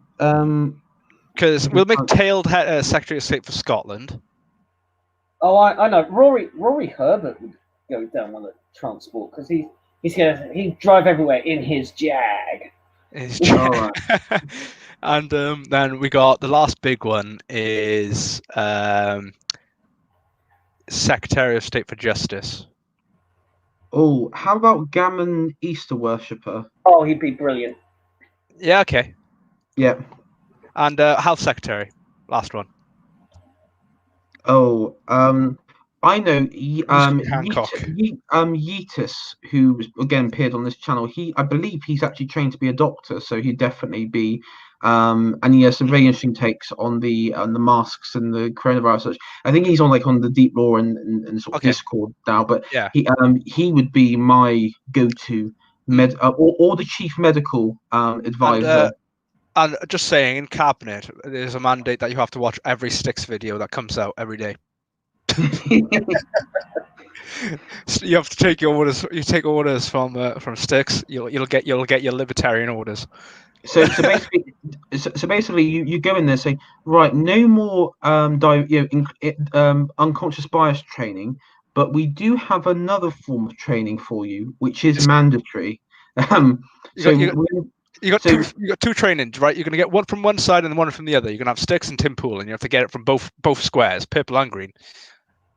Fair enough. Well, listen, if Marxists get to indoctrinate the Conservative Party, we can indoctrinate us Conservative Party with libertarians' views and sort of conservative light views. We can do our own views. We can do our indoctrination. Thank you. We'll see what Sargon does as chair of the party, of course, and we'll also make head of the Commons. That's what Sargon could also be. Head of the House of Commons. I could just imagine him there, when he's taking questions, and when the Labour's getting really shirty, he just goes, "Get bent." I am shrinking the cabinet right on affairs. We've only covered the major positions. Cabinet's massive. Yeah, junior ministers and such will all go because there's basically they need to just aides for that, unpaid intern aides and everything. The cabinet should be able to fit around a table of about 12. Also, when it comes to parliamentary aides, I don't know about you guys, but first of all, and this might be controversial for some of you, but I would ban all Oxford and Cambridge students from going in as parliamentary aides to ministers. I would not necessarily, but I would say ministers would need to vet and do their vet and bring in their own aides, not be assigned them. Same with the civil service. Oh yeah, civil service positions you have to, it's employment and everything. And I mean, also, I think with civil servants, I would reiterate the on a contract deal where if you promote any political point or anything which doesn't fit within your Basically, role, you have to be like a monk of politics when you're in the civil service. Yes, you have to be completely in the middle, like just not even political. You implement the government of the day's will, which is basically what they're meant to do, but you're just not political. And what you do is, if you dare even go into the political realm, you are automatically fired, and you lose your pension. You lose. This is why we're reducing the size of it to reduce that possible risk as much as possible. We need to streamline the production line of policy making, is what I'd call it. Because that's what policy is. It's like an assembly line with a load of different specialists adding their bits to it, but each specialist has their own idea of how the bit should be made. Yes. And then eventually it comes out and you end up with a toy that is a mess, which is policy. And yes, so that's my Conservative Party as I sit and I stand at the box and I chat to my opposition leader across the way. So right. So obviously, here's all the topics for tonight, ladies and gents. Okay. So I guess economy would be the first one we go to. Yeah. Okay. Right. I'll explain economy when we get to it, because obviously I'm not as strong in economy. I'm not an economist. I'm nowhere near AA. That's why I'm going to be doing this course at some point. So economy may not be great, but so this would be where the forward is put in at some point. This will be available in PDF one day when I can be asked to release it. Okay. Right. So these are some of the major points from economy. So economy, obviously, I've done many manifestos in the past, but these, when I look back at them, they're very wet. So I've taken out some of the best policies from them and put them in here and added some new ones as I get older. So basically, you can track my entire political ideas through different manifestos I've written, which is quite odd because I've written about 4. I wouldn't show them to any of you guys because I may get ousted, and I get you guys may go Heseltine on me. Okay. So yes, as we begin, the big headline in my economic policy is to abolish capital gains and inheritance tax. Yeah. So the inheritance tax it belongs to the individual, and the government has no business in being involved in the inheritance tax. The person who has passed away has paid taxes their entire life, and they should not be paying once they've died. Yes, it also fits with the libertarian sort of narrative of the party that we're going along as well. I mean, I imagine most libertarians would be happy with that. Can't imagine any libertarian. I can't imagine any libertarian that would be displeased with that policy. Yes, capital gains is a tax invented by, was it Blair who brought in capital gains tax in the UK? I believe so. Yes, it's a tax again that punishes people for being successful in investment and in business. It's actually ridiculous. You should not punish entrepreneurs. We should be making it as easy as possible for people to be entrepreneurs. Yes, and it drives them to the Isle of Man to operate from as well. So it drives business away in many ways. Mm-hmm. And next on the list is rent controls will be prohibited entirely. They'll be in law. There'll be a law that says rent controls can never be put into place. Outright. Yes. Anywhere in the UK, as we see going forward, councils will be given more powers, and rent controls may be in that, but we'll act as like a federal law here. We will not allow rent controls whatsoever. fails, it doesn't work. End of. Everyone's red. Then rules will be put in place to prevent the emergence of a cashless society. Right. In order to maintain the independence of a worker and the independence of people's wealth, separate from banks and the state, we need to maintain cash. We need people. We need, we cannot, even if people aren't using it, we need still to have that option there of physical money. If you get me. Yeah. Mm-hmm. So we can't be we can't be having everything done by card, because that means everything could be taxed, and that means that down the line something could be badly put in place. So the idea of this government, right, is I'm going to tell you something, right. In a way, the idea, what I think we need to do as a government is kind of counter the Fabians do in parallel. We need to parallel what they've done. What they do, they set up they don't set out policy, they set out mechanisms, and these mechanisms lead on to policy that they lead on to their end goals and policies down the line. What we need to do is do that in the opposite direction. And this is what the idea is here. The idea is here to set out rules to prevent things in future coming back to bite us in the ass. See, this is conservatism, isn't it? You're conserving cash in order to protect a greater ideal, and this is a proper conservative way of approaching an issue. Well, it's to try and root them. It is. It's trying to cut them off before they can get started. Yeah, it's long-term planning, like 15, 20 years in the future. I mean, you're basically applying the Yuri Bezmenov active measures, but from the conservative point of view. Well, this is what we need to do. This is what we're doing wrong. We're doing everything in the short term. We're not thinking about the long term. This is what Blair did so well. He thought about the long term, and he did it to a massive effect. And this is what we're dealing with now. We're still dealing with his bollocks, quite frankly. And so this is what we need to do in the opposite direction. And we haven't done since we got into since we've taken power. And this is why, as soon as Labour takes power, everything's going to go back to the way it was in 2008. Yeah. Anyway, moving on. A foreign aid budget will be reduced by half, and the remaining aid will be provided directly via UK charities and companies rather than to be given to governments of other developing nations. So the idea here is that Britain will say, look, we will sponsor programs in your nation, but the British will provide it directly. We will not be doing through any of your institutions or any of your governments. We will want to ensure that our aid gets to your people.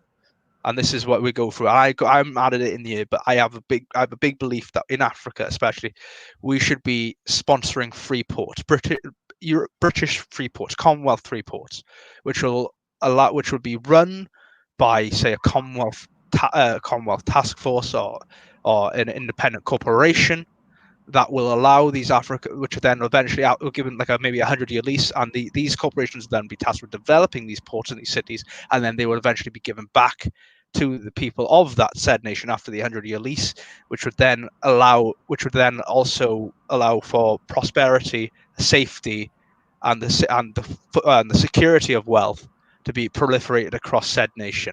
It's not colonialism; it's a form of welfare, but in a capitalist way. There's ways. We're not looking at things in the right direction yet. We're not looking at things properly. We're looking at things in the long term. We need to increase security and prosperity in nations, and that will then lead to freedom. Freedom can do this. You can do this through freedom, but we're not doing it. Capitalism has all the tools, but we're not using them.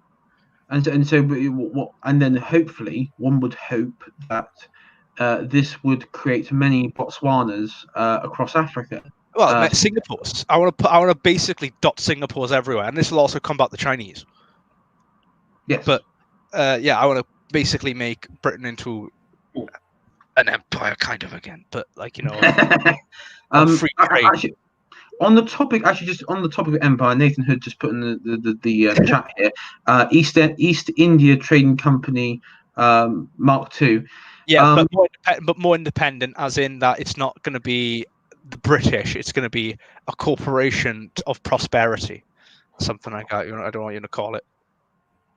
But the idea is that that these areas would not be fully independent from the nation state that they are situated within. They would be given a contract by said nation state to exist within it, and if they breached the contract, then we'll work out a repercussion.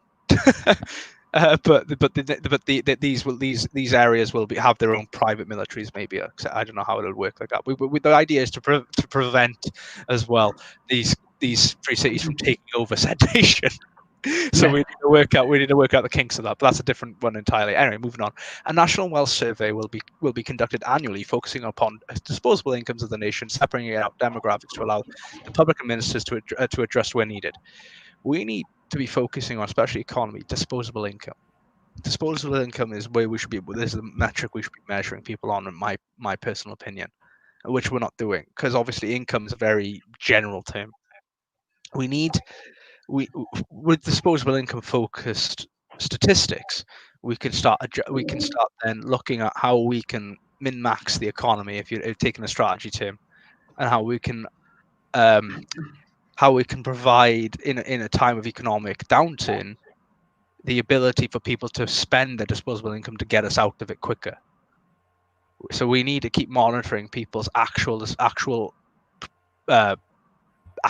spending wealth, I think would be a better way to say it. A fewer review. Sorry, would that be like in line with credit, people's credit? No, not necessarily. This is just basically how much people can spend on the daily. Yeah, and I mean, Vanishing Point just put something in the comment here. So instead of disposable income, we should focus on productivity, which is upstream of incomes. That could be a part of it. I can't see why that could not be a part of it. This would be an extensive survey that would take into account all things. But the end result would be that to look at income and how we can utilize that to get us out of situations without having to plow money into the economy. Yes, and of course, as Fez has said, effectively we are. I mean, we're sort of creating like a combination between like a naval empire and a trade empire network. So it's sort of like a trade empire what we're creating here, effectively. I'm turning Britain back into a naval power. We'll see that later on. But I that is why I haven't. Britain is that. We've always been that. We should not shy away from that. End of. Okay, a full review of market regulations with a view of freeing up the markets. Simple stuff. Get rid of useless regulations that don't need to exist. Start free. This is to be done not just in the markets, but in all ways. Regulations are ruining our society and our economy. And corporation tax will be frozen. I would love to reduce corporation tax as far as I could, but I wouldn't get rid of it because, to some extent, it is needed, but it just needs to be low. Business rates will be abolished. And there'll be a new tax put in place. They'll be focusing on big business rather than small business. Business rates are one of the worst things that ever was invented or cooked up, because business rates prevent small business from actually competing against large business, especially within a local area. Because what will happen is councils will build big shopping centres, wherever, for all the big companies, and then the small businesses will have to pay for it. It is stupid, it is destructive, and it hampers enterprise and local prosperity. End. Doesn't need to exist. What do you think about that, lads? Yeah. I'm liking this hearing so far. Yeah. So that's economy. Yes. Any criticisms, comments, or things you'd like to add? Well, again, Nathan Hood has pointed out you've been playing too much Crusader Kings 2, and sort of. But in many ways, this is the thing. And this is where the joking aside, Britain is it's a natural trading society, natural naval power society. Always has been. Even the Bronze Age, Britain was a trading society. Yes, and the ancient Greeks, I mean, for God's sake, they called us Albion. I mean, they knew so much. I mean, we've always had contact and trade with the wider world. well before the Romans and everything. And I mean, in many ways, I mean, I think especially like post Brexit, the policy of embracing, I mean, rejecting the sort of Blair corporatist or Blair's sort of corporatist economy, and embracing a sort of more naval trading network. I mean, probably won't say empire because that would just upset the wets in the party, but let's say, yeah, nation of shopkeepers and naval trading network is the future for Britain's prosperity. Yes, localism is the way forward. Small businesses and allowing those small businesses to band together to invest into a large business is what basically the East India Company was. It was a load of small businesses investing in a large business, which eventually became the largest business. Anyway, yeah. So that's economy. We'll come back to little bits of economy as we go through this, because the economy seeps into everything, as we know. But then that's some key points on economy there from me. I would probably do more once I finish this up. So housing, lads. This is a kind of very. I'm surprised I've only got three in here, because obviously housing is very close to my work, and it's a bit of passion of mine to ensure people are living properly. But there we are. I've only got three thus far. So number one, restrictions on the number of houses that can be transformed into apartments, especially for historical townhouses. So I'm against the transformation of certain houses, especially in London, into these apartmentalization, like where you end up with there's a beautiful townhouse, these beautiful buildings that get just completely ruined and divvied up and destroyed and it creates slums of our great neighborhoods, and it turns, like, say, Kensington into apartment central, which is meant to be, the wealthy part of London. This has economic benefit as well, having these wealthy regions. These, quite frankly, many people who live in some of those apartments have no reason for being there. Because it's a wealthy it's meant to be a wealthy neighborhood. Yeah, I mean, it also perpetuates. I mean, and this is the thing, we have to look at.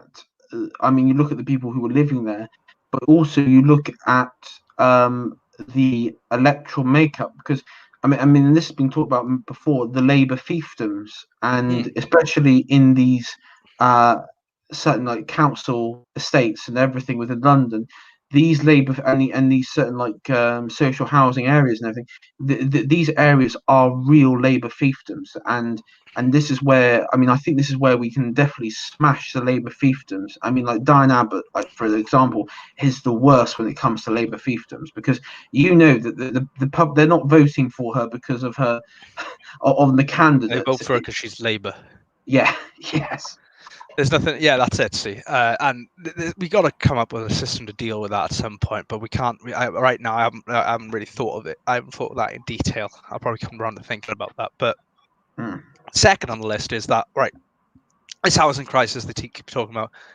It's not a housing crisis. The problem is young people can't afford houses. That's the baseline problem, right? The problem is that mortgages are too predatory, and house prices are too high. So how do you reduce house prices? You get rid of you make all of them exempt from taxes, of course, and then paying the bloody government for their bloody property. So first-time buyers will not be subject to any stamp duty or any other taxation or tariff set by government upon their first property. So this will then incentivize the market to find first-time buyers, because they get to keep more of the profit. And that means the market will then look towards first-time buyers. But what I'm doing, I'm turning it on its head. And what I want is to incentivize the market to look for first-time buyers, to get people out of to get young people out of living with their parents.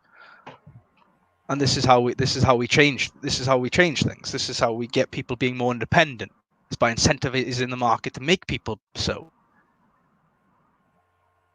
Yes. Increasing vantage prices, increase supply. The supply is there, dude. It's just the problem is the market hasn't reacted to it yet, because the government will allow it to. because it's regulated so heavily. You also have the situation where you have government, and then you have local government, and then you have the mayoral position as well, all wrapped in it. And of course, the mayor has powers locally when it comes to housing as well, if I remember correctly. Mhm. So and so you have like 3 layers of bureaucracy doing basically implementing either similar or close to, and so so it also comes down to a question of, again, where does the ultimate power lie? 'Cause I think you'd have to let go of the bureaucracy. I just want to say as well that we have a big problem in the UK, especially as we want to reduce immigration, as would be standard.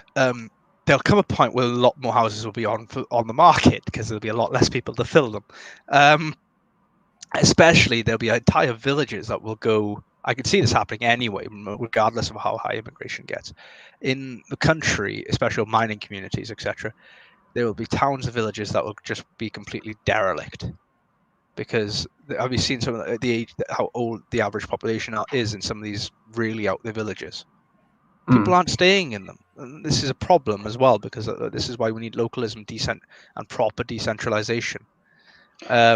Is to keep people in these areas.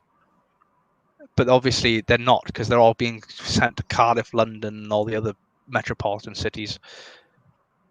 So we need to sort that out as well at some point. But that will bring houses down, and if we can decentralize and kind of spread out the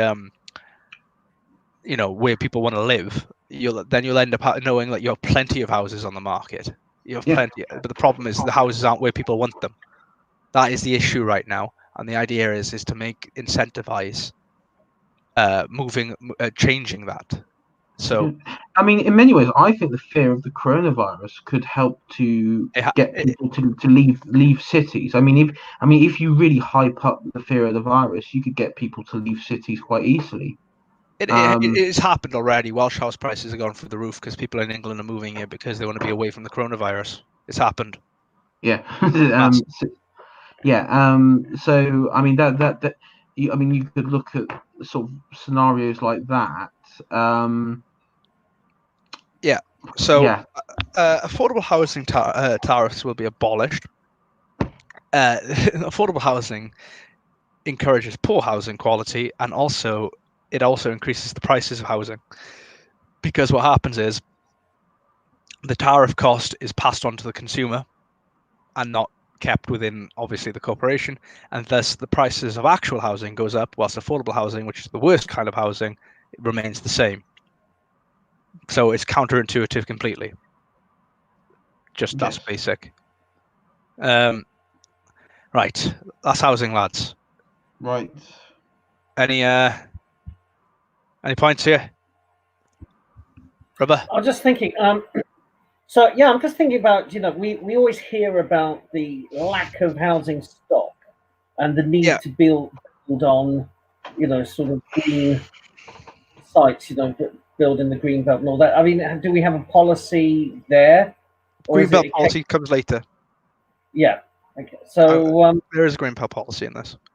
So will there be a increase of housing stock along with this, or is it what we already have? I think that it is entirely possible to use what we already have and not expand into the green belt, especially if you reduce immigration, especially because there will also be there will be a lag. There is plenty of housing out there, but like I said, it's not in the right places.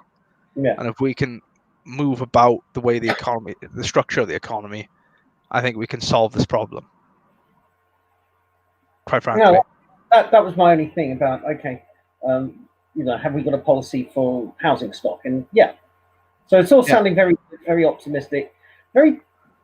It's what I like about it. It sounds like a clear plan. Thank you.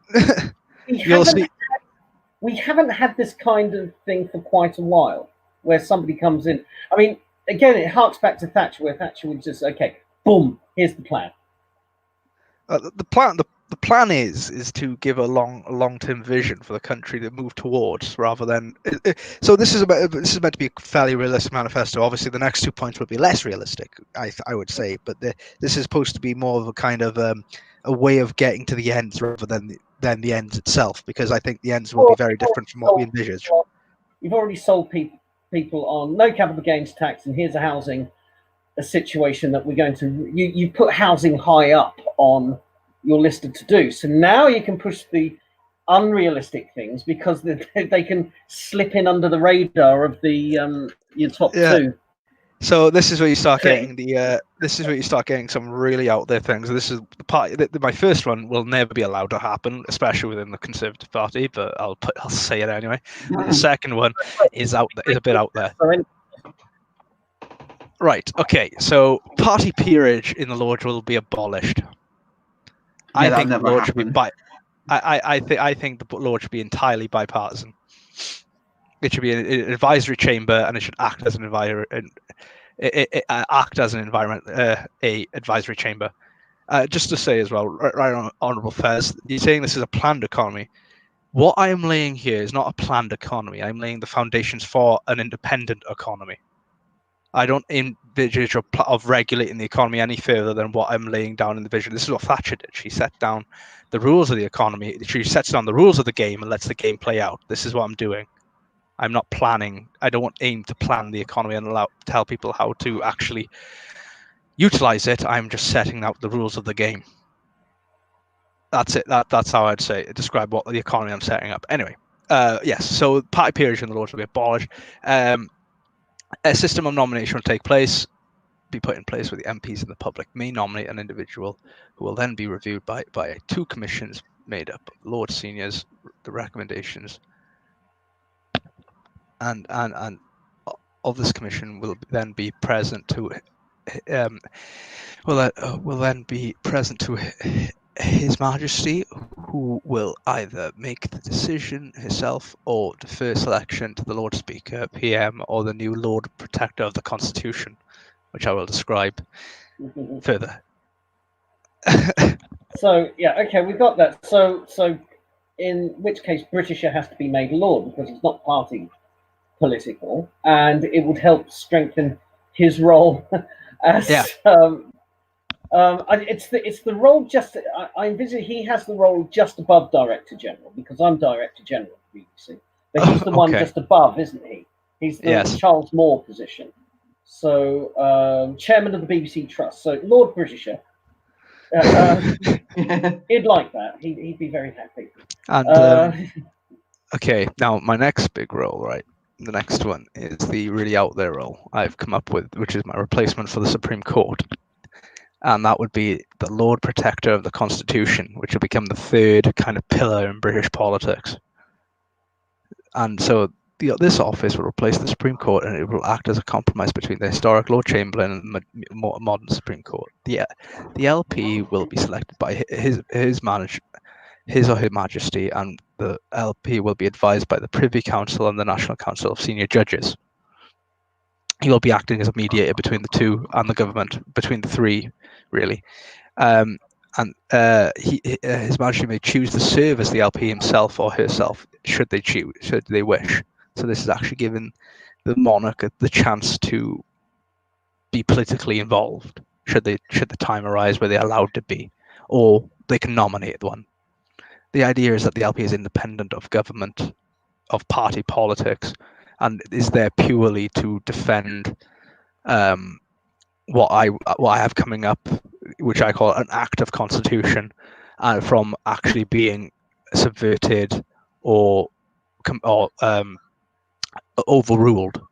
And so he actually has a veto, as well as can advise the monarch upon a veto, and can also send policy back to be amended and recommend amendments to a policy, as could the Lords, in the same manner the Lords could, within the legal framework of the common law and the kind of the British Constitution.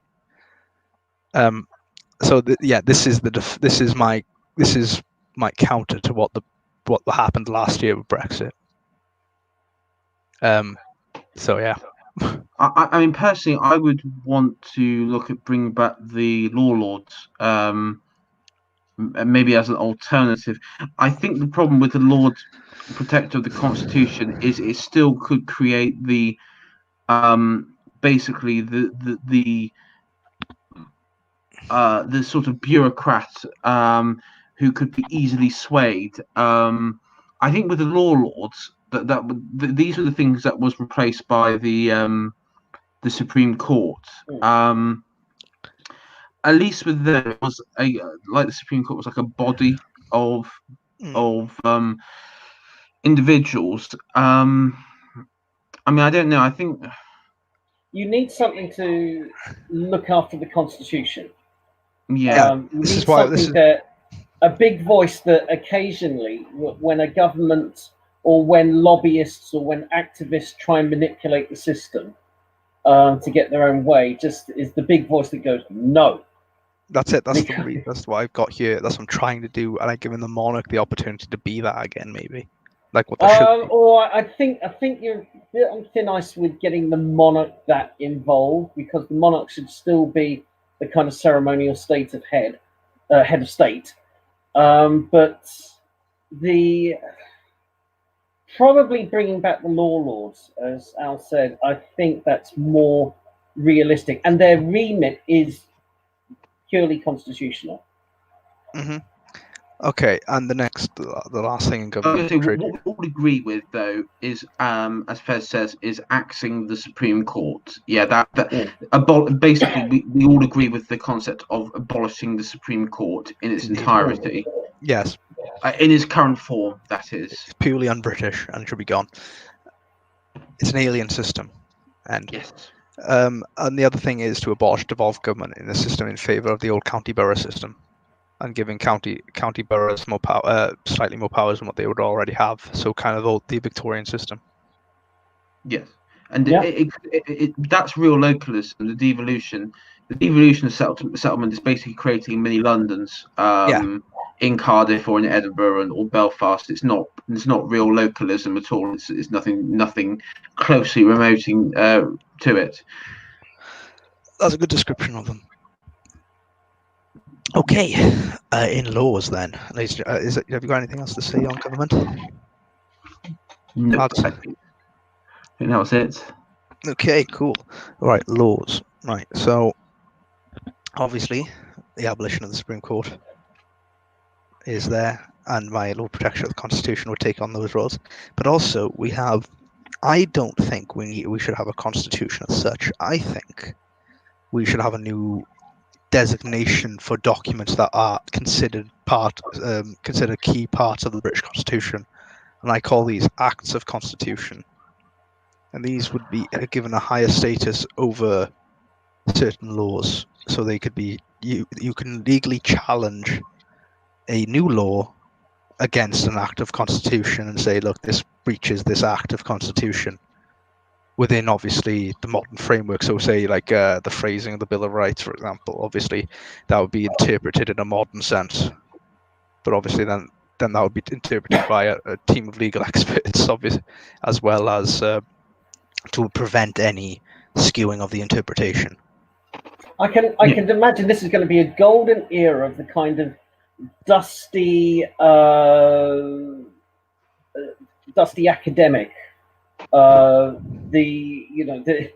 not the kind of new wave academic that we've been lumbered with in recent years, but the traditional one. Starkey, in my system, a Starkey would become so valuable. Yeah, but where are the they are out there in academia land, the successors to Scruton and Starkey. They're just being suppressed. Mm-hmm. As well in this, right, is another big thing I would do. One of my big kind of publicity stunts would be to reintroduce the Bill of Rights in its existing form. Instead of having a Great Repeal Act, I'd just reintroduce the bill to supersede. What about the European Human Rights Act? The reintroduction of the Bill of Rights would supersede that as well. Right, good. The 1689 Bill of Rights is so forward-thinking for its time. It still holds up. Well, yeah, we just reintroduce it with obviously the removal of the Protestant and Catholic stuff and reintroduce the rephrasing. Well, I mean, do the Catholics really need to remain Catholics at this stage? I mean, let's be honest, your Pope isn't even Catholic at this stage. That's true. We don't know where the Catholic Church is going to be in 2030. So. But let's be honest, it's going to be a branch of Sunni Islam by 2030. So it's Terax, you know, the Sunday trading laws, right? But I was just about to say, I'll tell you who'd be ideal, because we said who next to of British historians, who next to Starkey knows his stuff about constitution and the role of government. Oh, there's Mogg as well. Mogg would be great. Once he retires from being an MP, Mogg would be great. I was just thinking, bring back Niall Ferguson. All right, yeah. Niall Ferguson could do the job. He's good. Yeah. Well, see, the idea is that the Lord Protector of the Constitution would be a Starkey or Niall Ferguson. That is the idea, is that they would be given this, they'd be like almost a supreme expert in constitution would be given this role, and that's what the monarch who the monarch would select for the role. Yes. Or the Privy Council would select for the role, maybe, because that's what likely the people would be selecting them.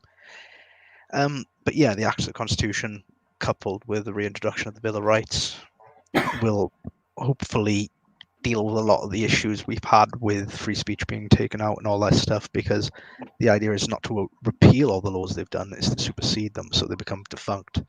Yeah. In British common law, you can do that. Yes. Which is far easier than repealing them all. And also,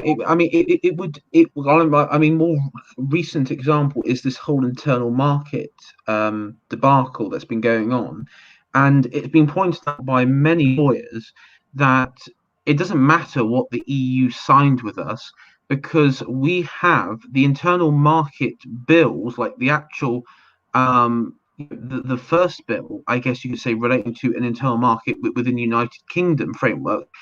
It supersedes all of it. It goes back to at least 1800 with the final act of union with Ireland. So, in this framework, number one, it would be brought to the government's attention before anything was signed. But also, number two, it would mean that we could not necessarily say we're breaking international law. It's just what we say is we are superseding it with sovereign law. Yeah, that's the idea. It's essentially a loophole. Yes, it's a loophole. Among other things within laws, I know many will disagree with me here. The legalization of marijuana, I think it's just got to happen at this point. The drug was far too costly, but I think it should be rigorously regulated, and this comes as what I call the great compromise, which is that once this is legalized, there will be harder punishments for harder drugs. So the idea is that, look, you've got this now, you don't need the rest. I'm not going any further. We need to cut the slippery slope off as soon as by completely drawing the line and making it tougher on harder drugs. Quite frankly, but I prefer the Dutch model. If we're going to go any line, I know many will disagree with me on this, but I think it's just we have to accept reality that it's more or less decriminalized at this point anyway. It's not enforced. The police don't enforce it anymore. Not at all. Properly. I don't know, because my problem with the the marijuana use and everything is, number one, the war on drugs is not. It's been fought, but it hasn't been fought recently in any meaningful way when it comes to marijuana, because as we said, number one, it's not enforced by the police in any way that is you would describe as an actual war on the substance. Also, I think it's been referenced by Mickey Staradak here that the that there are treatments rooms for in the NHS as well. So it's sort of being facilitated. And I remember when I did my Duke of Edinburgh, that it was like we were told by the police, if we're going to do drugs, at least make sure that there's somebody with us to just in case we overdose or something. And that wasn't just marijuana; that was like all drugs, like you talk about ecstasy and all that sort of stuff. So I think there's a serious problem in this country with like messaging, where we have to be actually like really like, because we're not even that tough. I mean, I don't even see the nation being like, if you compare the United States, we are nowhere near as tough as the United States have been with their war on drugs. We've been next to nothing. But they've conceded in the US more or less now, haven't they, as well? But the US is a republic, and so they have really bad habits of democracy. Or Republican style democracy, I should say. But, but yeah, I get what you mean. I mean, yeah. I could write this in more detail about the Great Compromise with certain things. Even like I think maybe this is going to be one thing the Conservatives will hate me for. I believe that maybe prostitution should be legal in the German sense. But, I think the problem is the social conservatives and the ones encouraging family unit would probably. I encourage family unit, but because I believe that you can legalize these things, but you can reduce them by doing initiatives. So you'll see later on, I'm a big proponent of the family. Family is how I would deal with crime, essentially, and education. That's the base of that's rooting out the problems of crime and education, is by building a strong family. But also by doing that, you reduce the need for these things. These things come about. They don't need to be necessarily. That's what the Victorians did. They didn't make them illegal. They were brushing the carpet, yes, but they weren't common. Yeah, I mean, I'm more sympathetic with the prostitution thing than maybe the drugs, because I think the thing with prostitution is, yeah, it's two consenting adults, and everything else that goes with it, and exchanging money. Yeah, I mean, I can understand. I wouldn't oppose it actively, but I know that the social conservatives, especially the more Christian elements of the social conservatives, would probably be mega pissed off with that. They wouldn't be, but we just got to remember Christ married a prostitute. What? well, okay. He didn't marry her. He didn't marry her. Some people say they did. Okay, Oh-wine. And I'm going to ask the theologian in the chat here, Nathan Hood. While Jesus was in the temple and everything, was Mary still a prostitute while Jesus was going when she was going around with Jesus? I'm saying that flippantly. I don't mean that to offend anyone, by the way, guys. But I am a Christian. He was saying, sort of give up. He was going around saying, give up that life. He did that to more than one woman, just going up to him and saying, stop doing that. Is that Hoover? Okay. Anyway, sorry about that, lads. Forgive me for my flipper remark. Yes. There. We shall move on. The next law is essentially the second chance law Trump has in America, which is after you've been proven innocent on a one-time offence, you can apply to have it stricken from the record entirely. So you would not have a criminal record if it's been proven beyond a shadow of a doubt you are innocent. And this was unfair, because it's not fair that you have a criminal record on a one-time offence that you were proven innocent for, and that can come back and bite you in the ass. Yeah, that makes sense, because, well, particularly with the way our media is, that and also activists, it can follow you around. Mm-hmm. It'll just be burnt, basically. That's the idea. There is to do that, and the burqa will be banned. That's the next one. The burqa will be banned. Okay, just slipping that one in there. Just slipping it in. Yeah. Replacing so that would be like the French law. Yep. The Danish law. Which is what I'd probably. I mean, I'd probably frame it in the same way with the Danish law. I mean, not to go off too much tangent, but I don't know if you guys seen the whole thing at the burqa policewoman in London No, recently. Oh, it was at the anti-lockdown march, and there was a photo of a woman in a burqa. Well, sorry, not a burqa, like was it a niqab? Or it covers the head, but the face is still like visible. I think the niqab's fine. I have nothing against the niqab, to be honest with you. A headscarf, Yeah. whatever. Because if you go after the niqab, then what about the Jewish skull cap? Yeah, and what then about you the start- Sikh? Yeah, know, the Sikh turban. We don't want to go down that road. The niqab is perfectly fine. I think in British traditional society anyway, the headscarf's fully common. I think it's perfectly fine. Moving on, because if you ever seen the way the Welsh traditional dresses, they cover up everything but the face. Moving on. Health and services, lads. Going into the NHS now. Okay. 2 commissions will be set up regarding the reorganisation of the NHS. One on efficiency and spending, and the other on services and strategy. You cannot, for a beast such as the NHS. I will not abolish the NHS. I don't think that's a winning issue ever, and I don't think you can ever get away with it. But you can. Yeah, I as much as I know many people want to abolish the NHS and everything, it's not going to happen at this stage. It's like it's like the urge to abolish the military and the navy and everything and privatize it. And I know that many people would like the idea, but it's just not going to happen. You can, though, restructure it and reorganize it so it no longer proliferates socialism everywhere. And no longer makes everyone's problems your problem. And you sell that to the public by saying, since 1948, the NHS has not faced any serious restructure. It has not adapted. Yes, it's an archaic system that needs reorganization. And you say, we're not abolishing the NHS, but after it's 70 tough love, years, that's what I call it. Yes, it's after 70 years, it needs an overhaul. Mm-hmm. I call it the tough love approach. Is what it's probably presented as.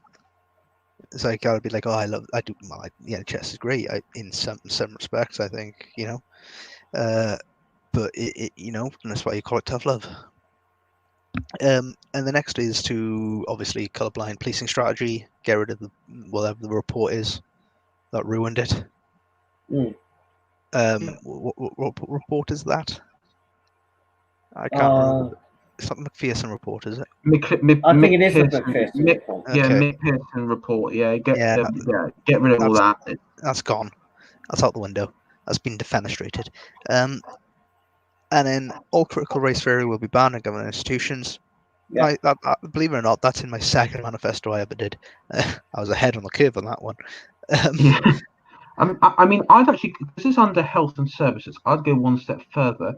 I would actually categorize critical race theory and anyone that perpetuates critical race theory as somebody suffering severe mental illness. And this is where I would say open the asylums back up. And I mean, if you're a critical race theorist, I think you do have a screw loose, and you probably are too deranged to be in public society, safely. That is.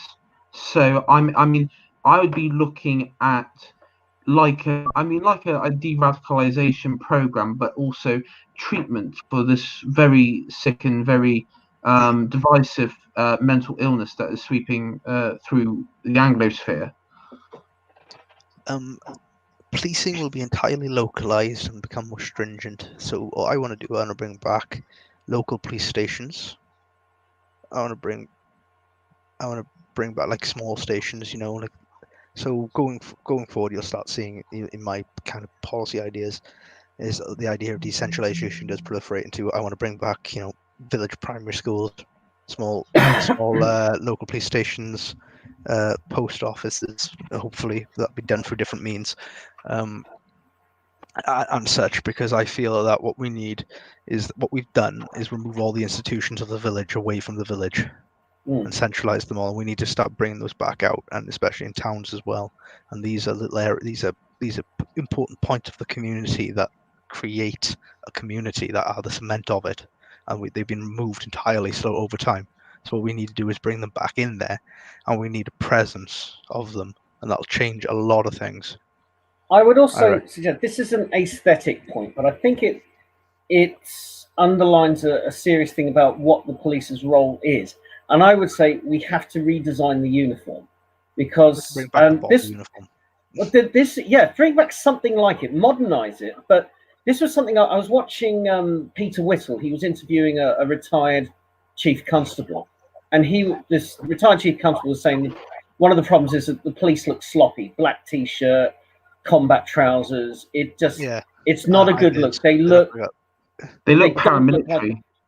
They don't look like a police force. So you need like the dark blue uniform, a shirt with a tie, and the police tie traditionally was just detachable. So if any criminal grabbed onto it, would fall apart. It was designed to do that. But it's just something that the public and kids and the community can look up to somebody and just say, look, that smart dressed policeman He's in charge. Bobby What's going on, is in charge. Yeah. And you need to send the uniform's got to reflect that. Yeah, that's part of it. Obviously, of the all the localization package is recreating that and getting rid of bloody community support officers, and just having police. You don't need that. You police fulfill that role if it's done properly, and it's policed properly. I got a funny story about community support officers. One time I was in London, and outside Golders Green tube station, a fight was kicking off, and so there was about two guys, and they're really going hammer and tongs. And I looked round the corner, saw down the street that there was two community support officers. So I jogged over to them and just saying, look, in the forecourt of the tube station, a fight's going on, and I swear these two community support officers, oh dear, that's terrible. And then they didn't do anything. They just went, oh dear, they're worse than useless. Yeah.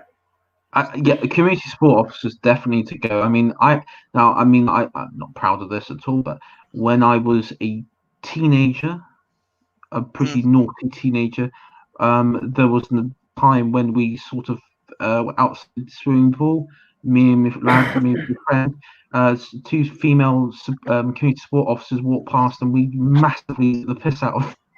Oh my god! So and of course they couldn't do anything. So hence why we did, and that's the thing, is that there is a thing, but they're weak. It's a sign of weakness of the police. It's just walking about being weak. I'll tell you sorry. Sorry, I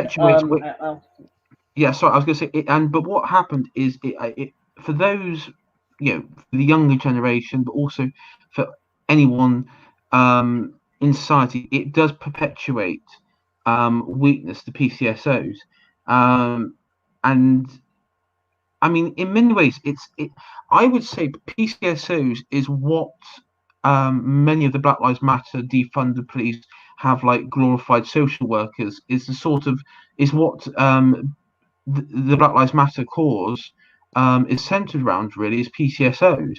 PCSOs is what's coming to America very soon, because this is what they're going to put into police forces as a compromise. They're abolishing them. Yes. I was just about to say, they're going to get. One policy, I'm putting this out there, maybe this will go, you'd like this one, but PCSOs are paid, but special constables aren't. And I think to try and get the police numbers up, like how the army has the territorials. Yeah. As a way of doing. So we need to defund, get rid of the PCSOs and put more of an emphasis on special constables. Now, that could be good. So having kind of like police who are getting on a little bit, as you say, and they're looking to reduce their workload, and they're looking to perhaps transition into civilian life. And being a special constable is a way of doing that. It's a way also that you can get them into small village communities. Mm-hmm. Like, you can have special constables like in a low crime rural area, but they do a shift to help that community, and they're from within that community as well. Yeah, and the community knows to report to, because he can report it then onwards. So I think sort of it's an easy target. Removing the PCSOs and then boosting special constables. Yes. Mm-hmm. Yes, I agree with that. Okay, and health boards will be fully integrated into local authorities as to improve efficiency and the control of funding application, but also take out unnecessary middle positions that slow down the response process. So I find it quite ridiculous that the health boards are as independent, and they have all these roles that don't need to exist necessarily, and they should be. If you're going to have an NHS, why have all these separate health boards that fail to actually function properly and are unaccountable? Thus, and then they blame government for their own fuck up. So what you need to do is make the health boards accountable. Yeah. By integrating them into local authority. And this also decentralizes healthcare again. This makes healthcare at county level rather than at these ridiculous, huge health boards. Well, of course, there'll be cross-pollination. Like, you'll have, I think each county should have its own big hospital anyway. Like, so I think it's ridiculous that you'll have one big hospital for like 4 counties. That's not right. You should have. I would rather have small clinics and surgeries everywhere, and then you'd have a large county hospital that will deal with the general things, and then you'd obviously, but for specialized services, then you can have maybe, I don't know, a specialized clinic for eyes in Swansea, and then another specialized clinic in Haverfordwest or something in Pembrokeshire, something like that. You can do that, yes, but general services should be at a county level, and then basic service should be on a local level. Yes. I think it's that simple. And if you're paying, and if you do it properly and get rid of all the ridiculous management positions, I think it's more than possible for the NHS to fund having local surgeries again. I think as well, you can make basic surgeries private in service to the NHS. Make them run privately, but they serve the NHS as a private entity. These small basic surgeries, which will be running in small villages or in small towns in the middle of nowhere, these surgeries don't need to be run. They don't need to be run by the NHS, but they serve in part for the NHS. If you get me. Yeah, like an I guess maybe like an insurance-based system. It wouldn't be. It'd be like, obviously the NHS national insurance, but obviously these I think they exist already, actually, like dentists. There we go. Yeah, like a dentist would. Dentists, but even like the cancer care and such. I mean, yeah, it exists currently, and it was started. I mean, again, worth pointing out, it was all started under Blair.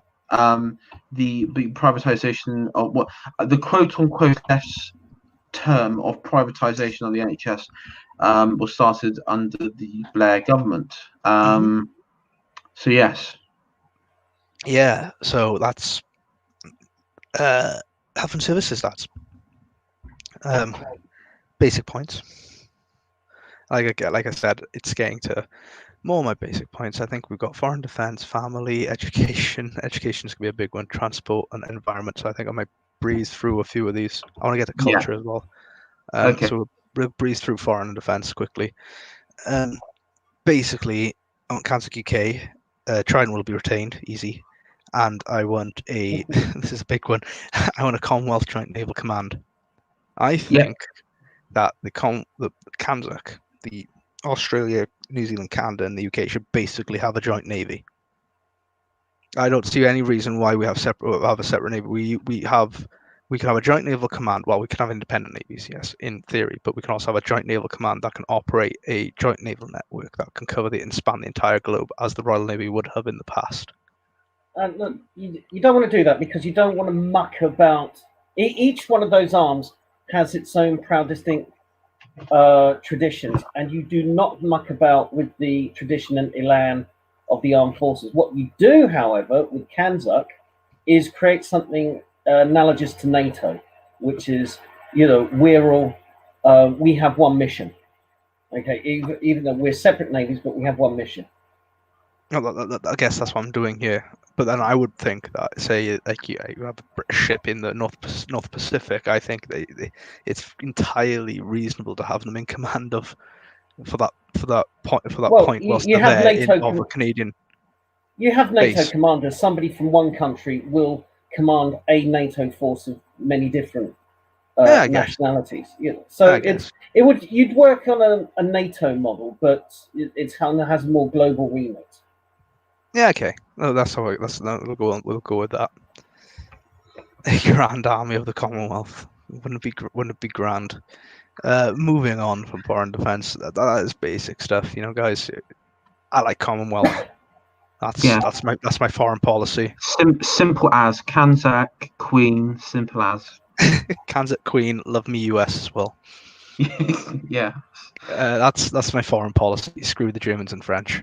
I still think on foreign policy, because intervention has been pretty disastrous the last 20 years. So my suggestions for foreign policy and defense are that is this external threat threatening British subjects? Is it threatening big British industry abroad? Then we go in. If it's nothing to do with us, I don't care how nasty the dictator is, the nasty dictator will implode on his own. He doesn't need us to stick our oar. So, for me, Gulf War 91 was legitimate because it threatened not just British, but kind of global trade and economics. So it had to be done. But anything after that... And also the battle was only confined within the nation which Saddam had occupied, which of course was the UAE. Kuwait. Even. Yeah, Kuwait. I don't know why I said UAE. Kuwait. So it was all. So it wasn't like it was an going into the enemy's territory to overthrow. It was just fighting to liberate a nation, which had been illegally occupied by Sudan. So that was different. Of course, the second one was terrible, terrible. There's been no... Britain and America have not got themselves in any justifiable conflict since 1991. This is what we need, lads. That's my number one policy. Expand the Navy. We need a bigger navy again. End of. And we do. And I tell you why. We need also an East of Suez policy again, because there are two pirate hotspots. Now, if we're going to become a global trading nation and we're going to reach out across the world and we're going to have this Kanzak area, that's going to require mostly shipping trade. And that shipping trade needs protecting. We have two pirate hotspots in the world, one off the Horn of Africa and one in Southeast Asia. And that's why we need a really large, effective navy to deal with that. Mm-hmm. Agreed. And this is why it ties back into my free cities policy. Yeah. And I was just going to say, again, navy in there can be also utilized to defend assets like fishing in Britain, because of course we know that the EU will probably, no doubt, in the future, raid our waters for fish. So I mean, the navy could be. I wouldn't say send in the fleet directly to take on fishing vessels, but maybe like PT boats or smaller boats which have capabilities to maybe fire a couple of warning shots, turn them round. That sort of stuff. Just because I think that's the thing, we need to project not just to the pirates and the EU and any other losers out there. We need to project that we're actually strong enough to defend our own assets and defend our interests.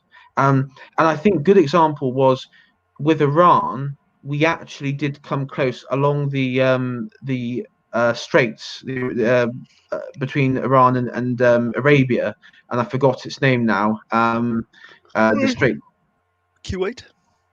No, it's Oman. Oman. Yeah, it was between. Bahrain.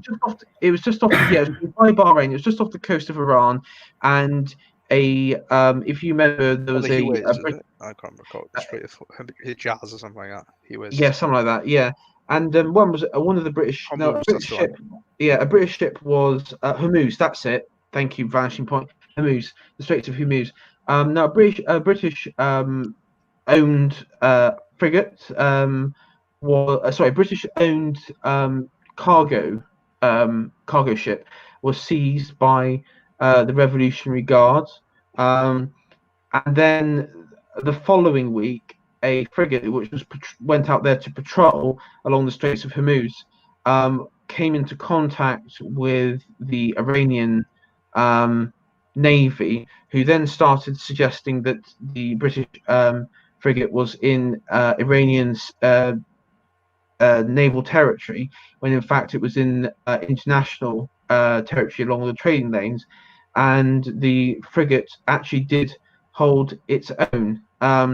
Now, my response would be, with Iran and with any other, whether it's pirates or Iran, if a British merchant vessel being seized, you fire at them and you sink them. You sink the bastards. Good way of putting it. Right. That's foreign defence, lads. It's a bit quick on that. I would probably come back. I wouldn't be surprised if it's not the last time we do a manifesto by me again. I'll have my second term. So, family. So, once married, couples will be treated as one single tax entity. Yes. So a couple will share all their taxation. So their income tax will be determined on their combined income. So if it's a poor house, I think it just makes more sense that way. Yeah, sounds good. Yeah, you've just incentivized marriage again. Yes, I was going to say. Yeah. I'm changing the world, mate. Pronatalist policies may be brought in to encourage more native-born children. Pronatal policies, easy things, like the French do a load of them. Have a child, you'll get benefits. Whoop-de-doo. Especially if you're married. Children by law will be primarily the responsibility of the parents, not the state, though this does not permit the abuse of children. Abuse as a child is born with the standard rights of any person to be upheld by the law. Right. So we need to ensure that the child is the property of the parents once more. And I kind of subscribe, though, to the kind of Aristotelian version of a child. I believe that a child should be strictly regulated whilst they are young, obviously with the freedom to venture and roam. But then as they get older, the regulation is taking off more and more.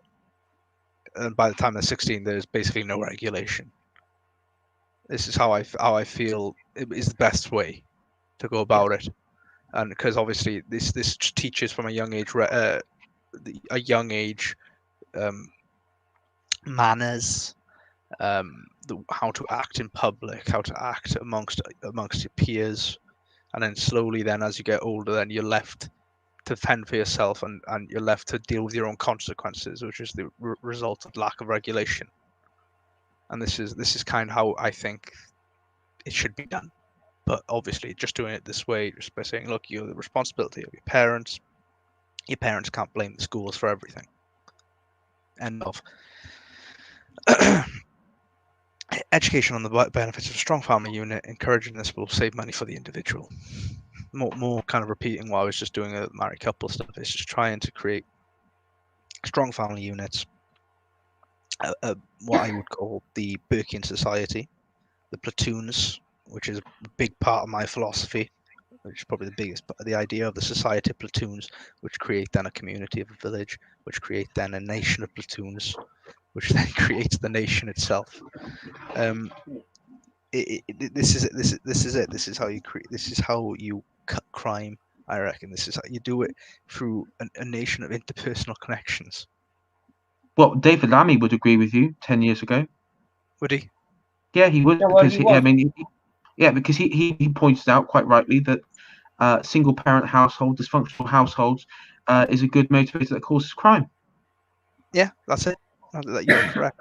I don't know what his position is now, but that certainly was a few years ago. Can I just add, like with the police uniforms thing, just kind of zero in on one bit of family policy that I would add, and it's very 2020.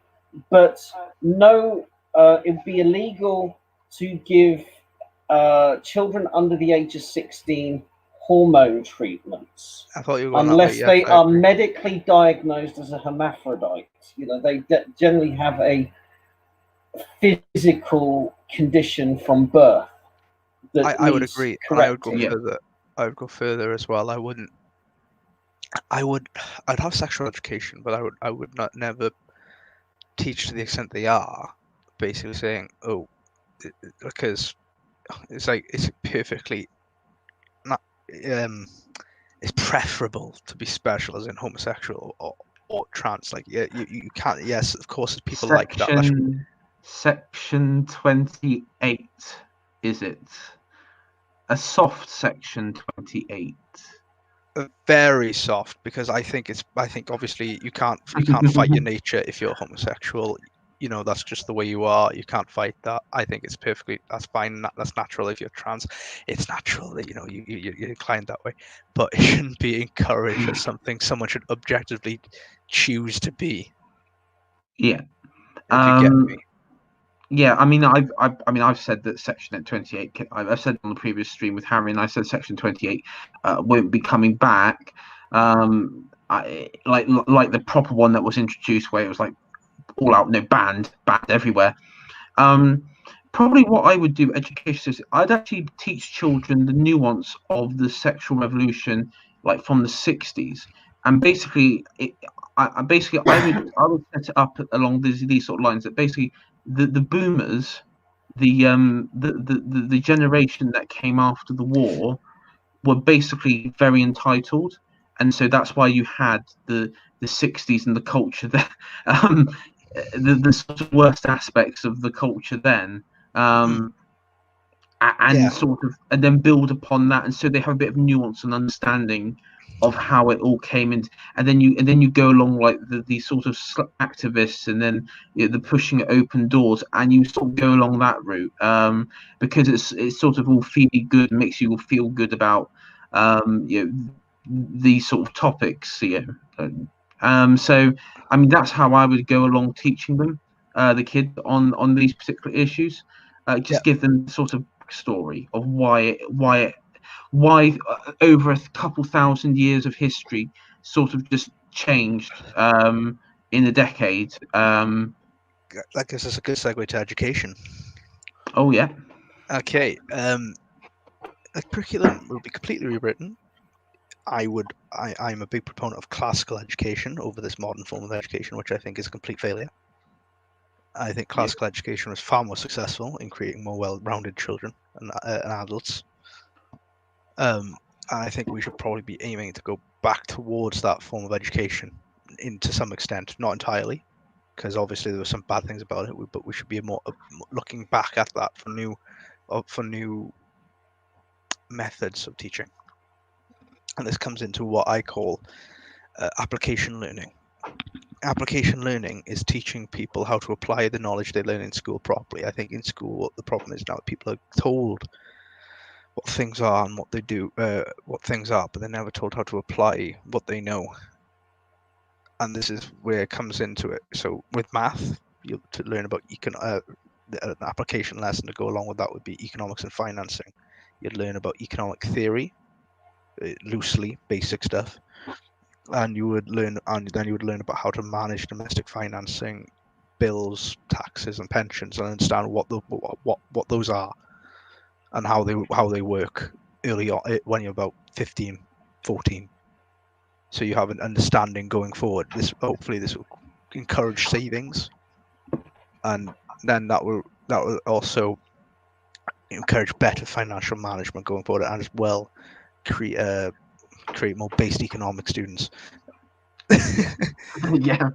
And we have domestic science, which is and also I was just going to say existed. that what should underpin education is a return to empiricism.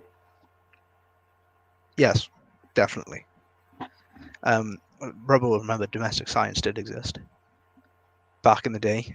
Teaching about gardening. Yeah, well, when I went through secondary school, we had manual arts and home economics, and about 90% of the girls went into home economics. there was one guy, and Yeah. 90% of the boys went into manual arts, and there was one girl. Well, these are compulsory. So the idea of teaching gardening, teaching people how to grow veg, and teaching people how to look after plants, home DIY, fix a basic radiator, understand how electricity comes into a home, understand things like a car, basically. I'll tell you what this is reminding me of. There was an Armando Iannucci sketch where he said he went in as a kind of magician into schools as the great Armando, teaching valuable life skills, and he would go, "Behold, va va va boom," and he'd pull out from behind a child's ear the key for bleeding a radiator, and he said, "This is so important." Yeah, exactly. And he'd do a puff of smoke and go, "Insurance claim form." Well, you need insurance to be another thing in economics and financing that people need to learn about, as well as cooking. People need to learn about cooking. People don't know how to cook. It's a nightmare. I didn't know how to cook that well. My mum's a chef. But yeah, there's that, and there's civics, government, and geopolitics. People should know how they govern. People should know how it's structured. People know how it should be done. Definitely. And the last thing there is critical thinking. People should be taught how to read something and critique it, and also to come up to argument, to argue, and to support, and to read around a subject, and then also how to apply that knowledge in literature or within a conversation. It's all about learning how to learn in a more rational manner, but not in the sense of what leftists would describe it, but more in a plain kind of thinking about things as they are, and analyzing them, cross-referencing them with other things. I had these lessons. Critical thinking lessons were quite big. I did these after school, and they were very good and very useful. Yes. So it's all it's like an inoculation against. It's to teach a child how to fight brainwashing. Yes, brainwashing. Or brainwashing of any kind. From right or left. I don't know, just brainwash. Think independently. That's the idea. Yeah, think independently. I mean, obviously, given current trends, it's predominantly on the left. But yes, it would, and also it would defang the left heavily. I mean, that sort of radical change to the education system. I mean, that would cause general strikes. If that was German Conservative manifesto that you put there, that was in the manifesto, that would cause general strikes. It would. I mean, it would cause all sorts. I think it would, because the left would know what you're trying to do. I think application learning would be very largely supported. As far this is probably the policy which I've said most normies and people love. Yes, but the powers, I mean, I guess maybe you would say the cathedral, is the term that's being used at the moment. They would know what you're trying to get at, and they would spin it in a way that it would trying to blow up the golden cages. Yeah. Okay, and so moving on from that, education beyond 16 will no longer be compulsory if the person can find employment. I don't think education should be compulsory from 16. I don't think it should be compulsory from 14, but I can't go that far. No, so you're going back to a pre-Blair era of you can leave school at 16. Yeah, I think it's fair. I think that's entirely fair. If you have employment, you don't want to be in school. People don't like school. There are people who don't like the institutionalization. Boys, especially boys, like to go and learn on the field, not in school. End of. Yes. History will no longer be pacifist. Teach them about battles. They need to learn about strategy. And it'll be comprehensive, looking from the Wars of Babylon all the way up to the 2008 recession. History is very important and should be taught compulsory up until. I tell you what they should do is that they end school. My eldest son's secondary school, because he goes to the private school, their history is kind of, it's battles, it's kings. Starkey would approve of this kind of teaching of history. So, in year 7, they were doing Battle of Hastings and making shield walls out of cardboard and doing all that. And I just think the comprehensive sector could just go into public schools and say, okay, what kind of subjects are you teaching, and use that as a model that can be applied to comprehensives. Because the traditional private schools have got it. They've got it sus. I mean, I don't understand why you can't take the curriculum as taught in private schools and just apply it to comprehensives. That's it. Teaching unions. But anyway, yeah. The aim is to limit overall classroom numbers to 30 at most, and lower if possible, with a focus on to maintain student-teacher relationship by keeping familiar education environment and same teachers across an educational stage. So the idea is that I think that the student-teacher relationship is very important, always has been. And the best way to teach a child is for the teacher to know who that child is and how that child learns. And moving them through education with different teachers constantly is not helping. We need each child learns differently, and we need teachers to be able to understand this and then teach a child according to how they learn. And this is and keeping teaching classroom low allows a teacher to be personal with the children in the classroom, and then the child and the teacher to build a rapport, and then a trust, because a child needs to trust a teacher to be able to be taught properly. And this is what's not happening now. There is no trust within the teaching establishment from the children, because that is not instilled, and it's not encouraged. Ugh. About that, lads. Yes, I'd agree. There we go, nice and easy. A recognition of that the majority, men and women learn differently, and teaching must be flexible to cater to the more practical style of learning of men and the more academic style of women. It's simple as teaching needs to be flexible. It's just not flexible right now. It's not moving. A child shouldn't be. The thing about children is, in education, a child shouldn't be forced through the square hole. Is that the square hole should be made round. It should. The education system needs to fit the child rather than the other way around. And what we're doing right now is we're pretending that's what it's doing, but it isn't. The education system hasn't changed. It's just putting more nonsense support in, which the support isn't doing anything to help. It's just saying you can do it. No, the child can't do it. You need to actually make some real change in it, and this means you're going to have to change the system of education. It's just the system. The current system of massive centralization, of forcing teachers to be so unpersonal to children is just not working. You need a child and a teacher. Child-teacher relationship needs to be personal, and it needs to be trusting, and that means the teacher's got to also be a lot more responsible. But I don't think a lot of teachers will want this. But this is how education works. This is how the education is more effective. Well, that's where you be brutal with the teachers' union, with the teachers itself, and there'll be some that will not be able to comply with this, like the rampant Marxists and such, like that one particular rampant Marxist in London. You won't be allowed to be teachers. Yeah, they won't be allowed to be teachers. Fuck off. It's basically my attitude. You find another profession, join a political party, join a think tank.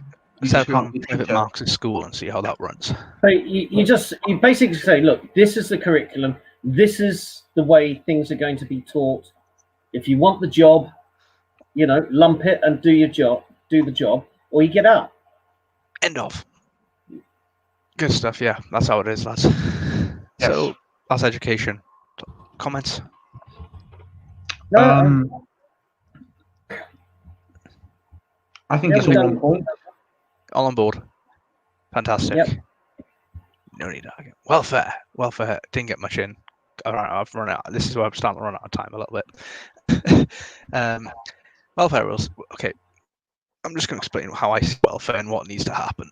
So right now, this ties into immigration. I do believe in some form, and I think negative income tax is the way forward in long term. I think that's far better than your UBI, and I think it can kill a UBI argument outright. And I think all welfare could be replaced by negative income tax in the future. That's why I believe I think NIT is better than UBI, and that argument is going to come up in the future, so be prepared. So the way I see welfare, right, the problem is with immigration as well, is that welfare is too reliant upon the taxpayer. And you'd be like, oh, of course it is. Welfare comes from the taxpayer. This is how it works. But yes, but also with the aging population dying out, who are the wealthiest in society, obviously the pensioners are generally more wealthy than younger people. They're the ones paying into the welfare system. And without them, the government needs to keep bringing in more people to pay tax. And this is why you need immigration. Because they bring in more people who will pay the tax and prop up the welfare system. But then also they take more welfare in. So it's a self-fulfilling prophecy. What we need to do is take welfare out of the taxation system, like half of it somehow.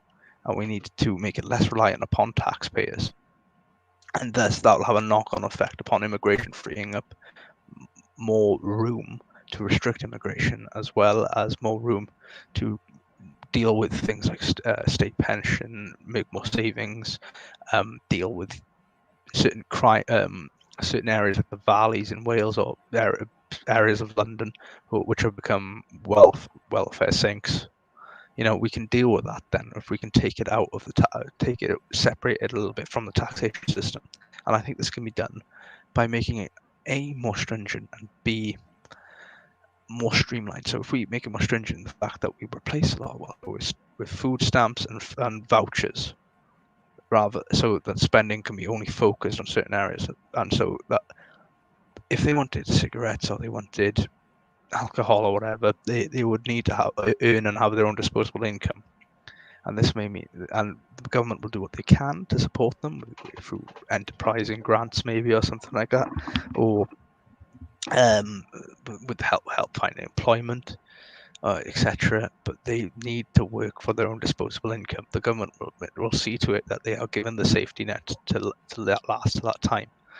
But what that'll do then is allow money spent more efficiently on welfare, which we can take out of the tax budget, separate from taxation, given the freedom to move laws in other areas.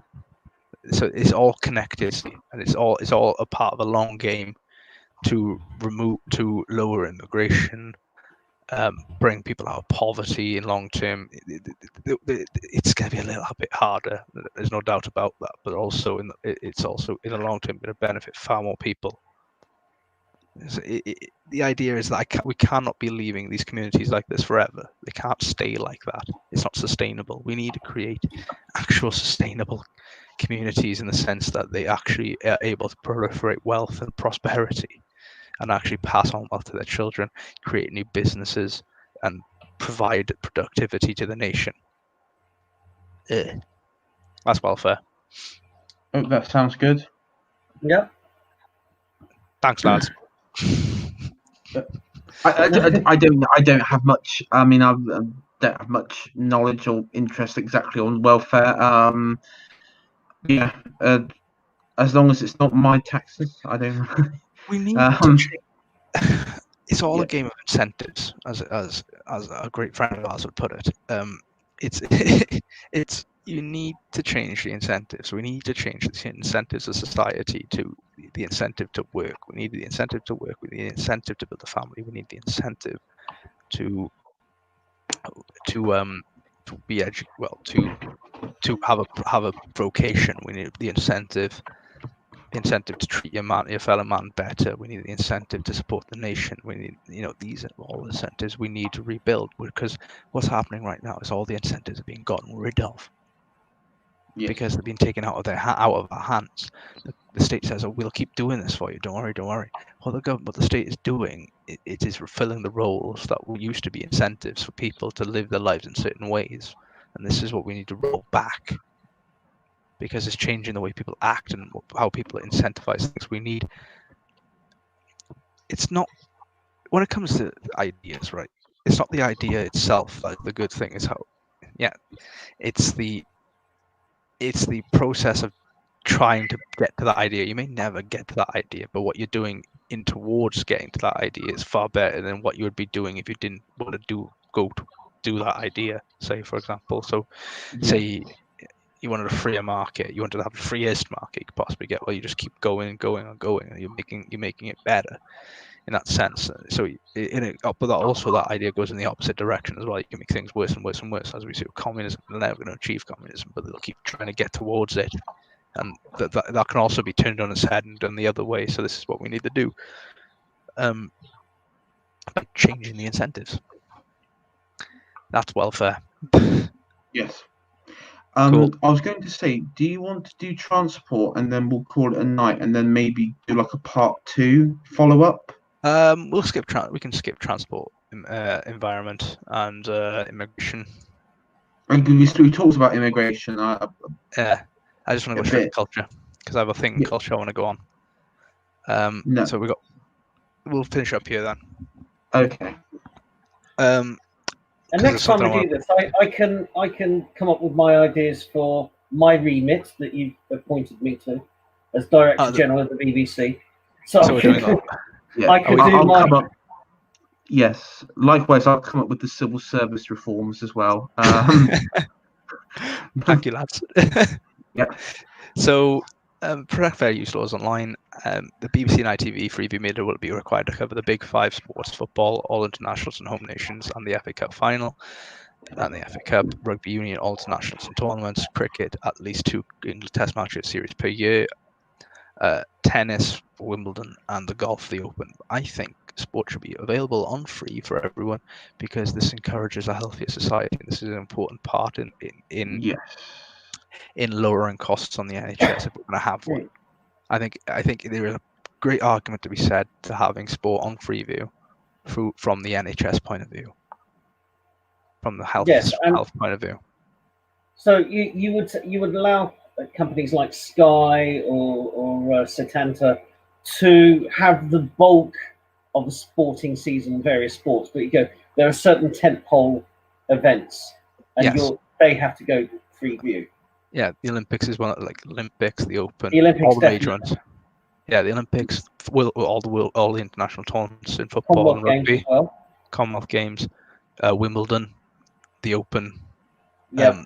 The one I draw the line with is the Lord's Test match of any series has to be one, and one other.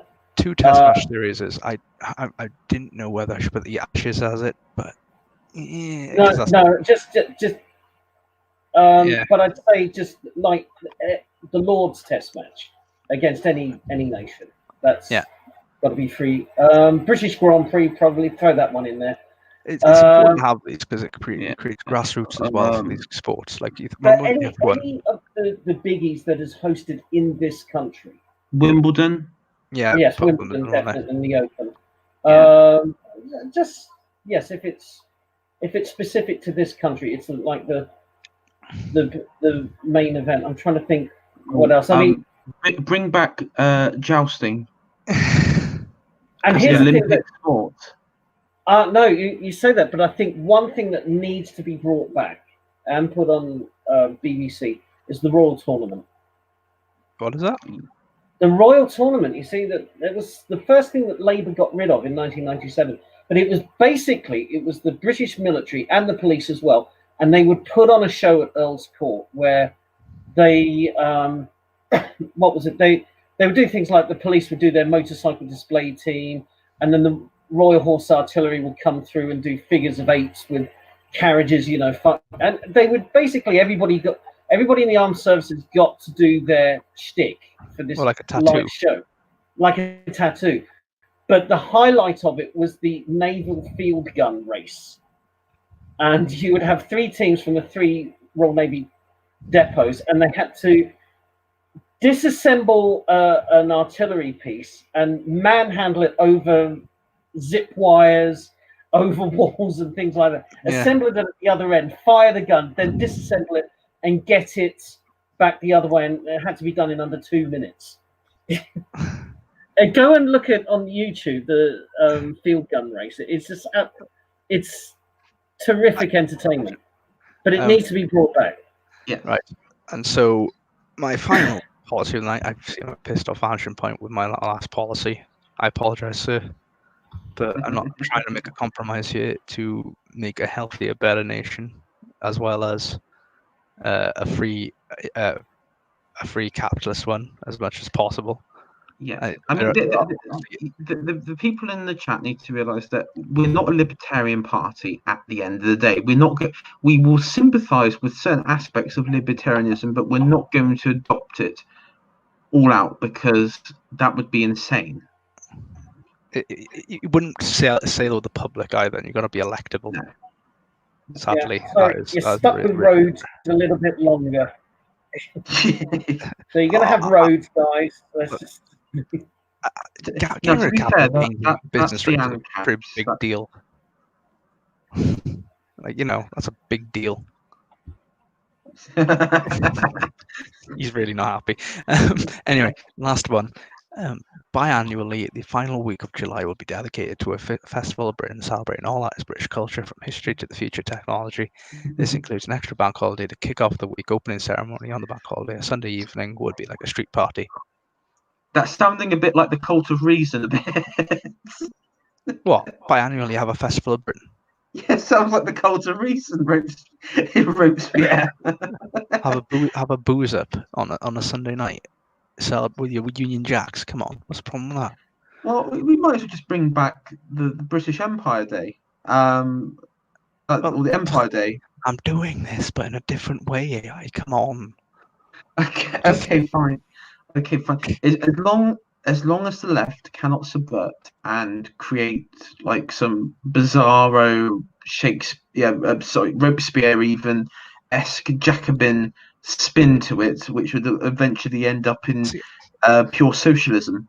I thought you'd be all up for this. A whole like a whole kind of season of, and also you'd have the proms in this, as part of this or something like that biannually, and it'd be like a great fun with people. You'd have a big concert, you'd have your extra bank holiday to celebrate it all. You'll have your kind of histories would be open and be talking about how great Britain was.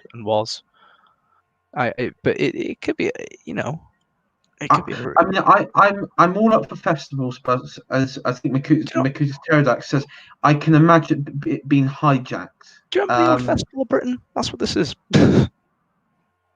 Well, yeah. I mean, first of all, I'm okay, fine.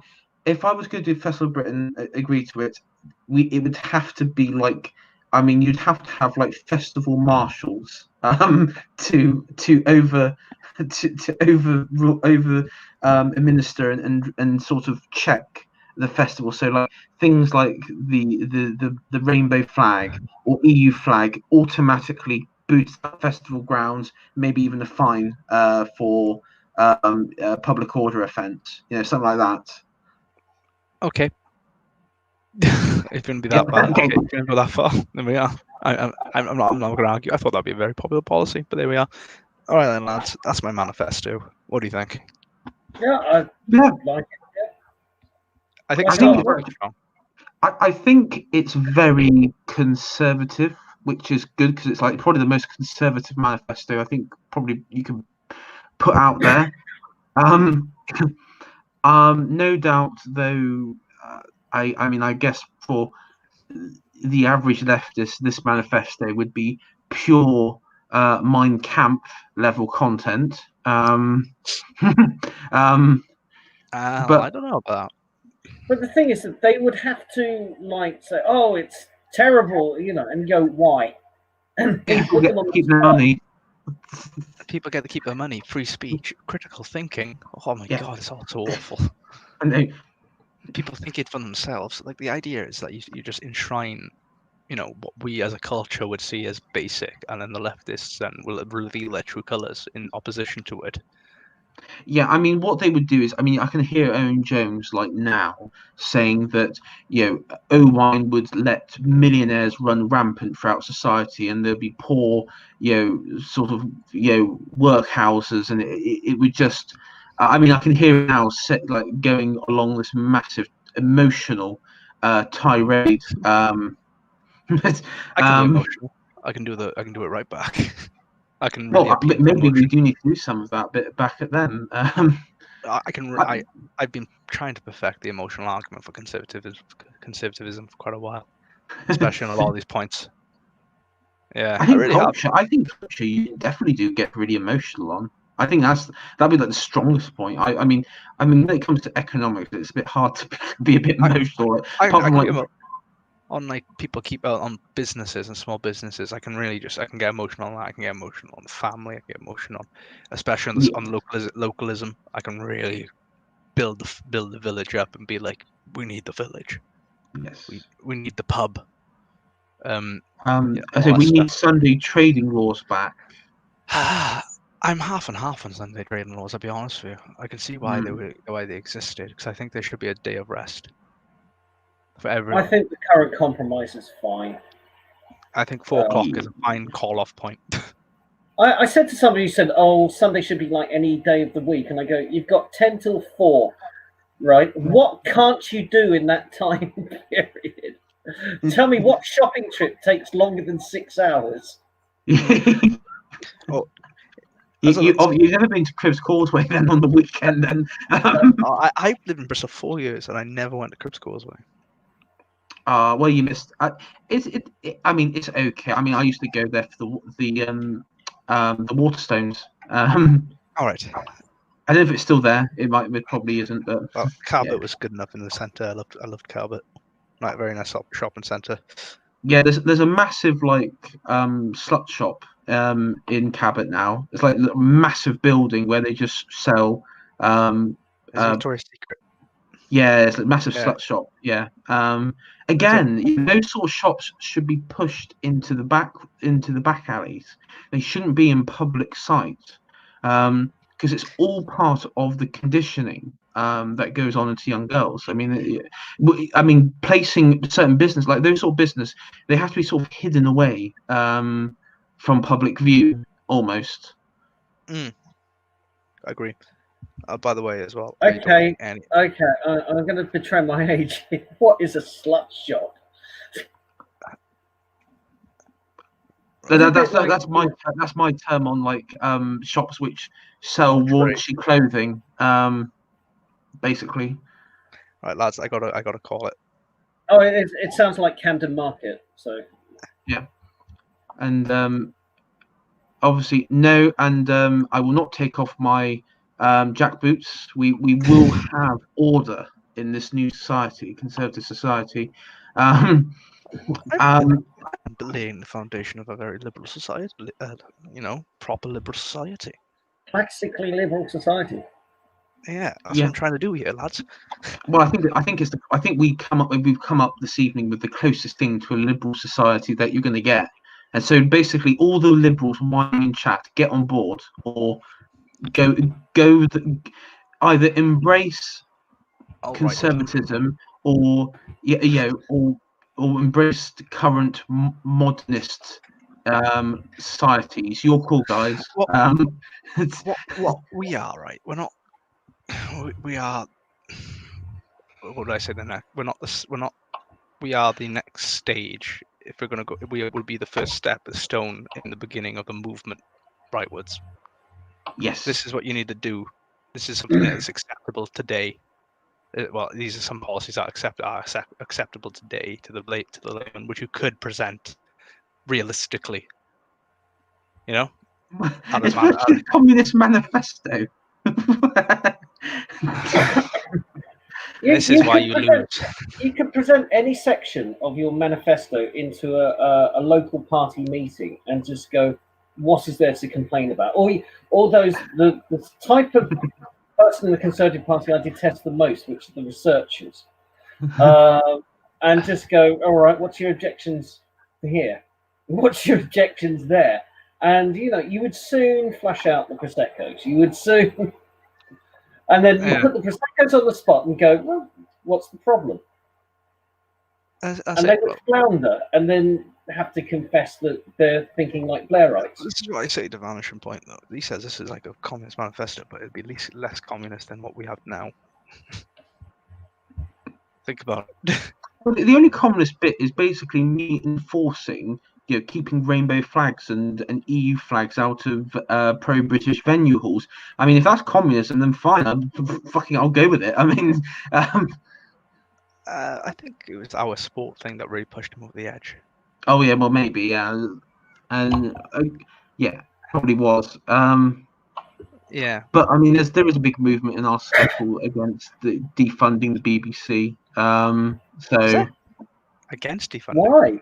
no, not against it. No, for defunding the BBC. Oh yeah.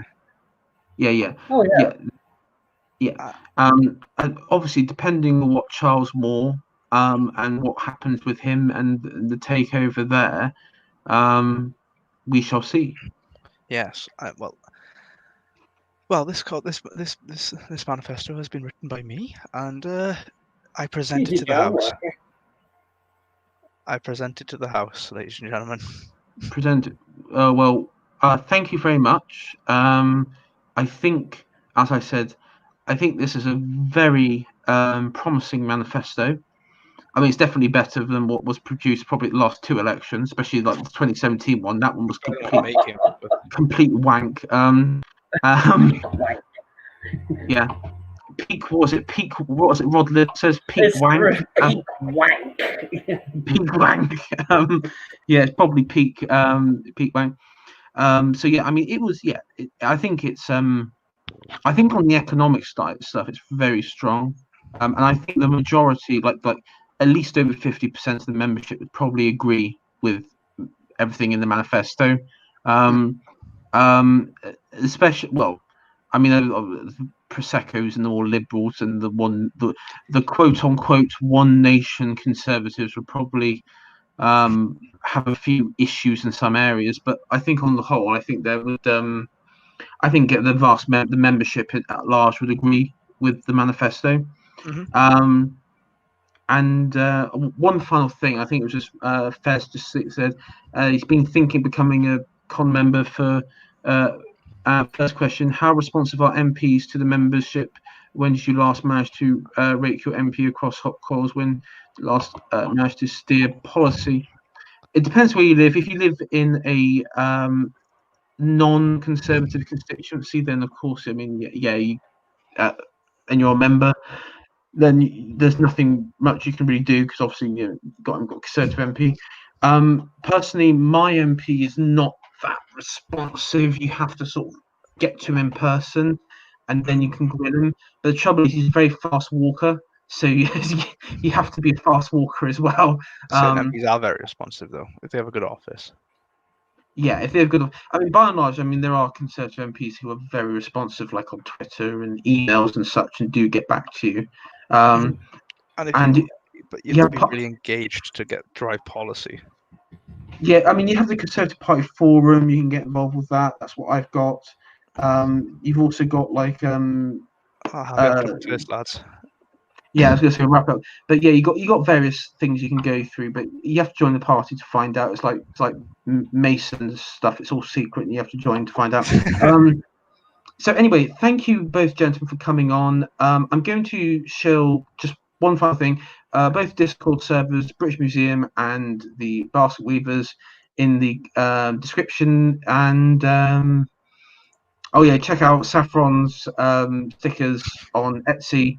And what else am I shilling? And yeah, check out the Foundation podcast and Rhubba's channel and everything. Anything you guys got coming out anytime soon that you wish to shill? I think I got stream Sunday. I got stream Sunday on Gothic. We're doing Gothic. We're doing the big boy.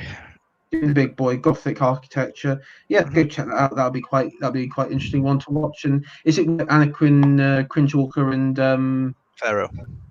Is it Anakin or is it now Luther? Cringewalker.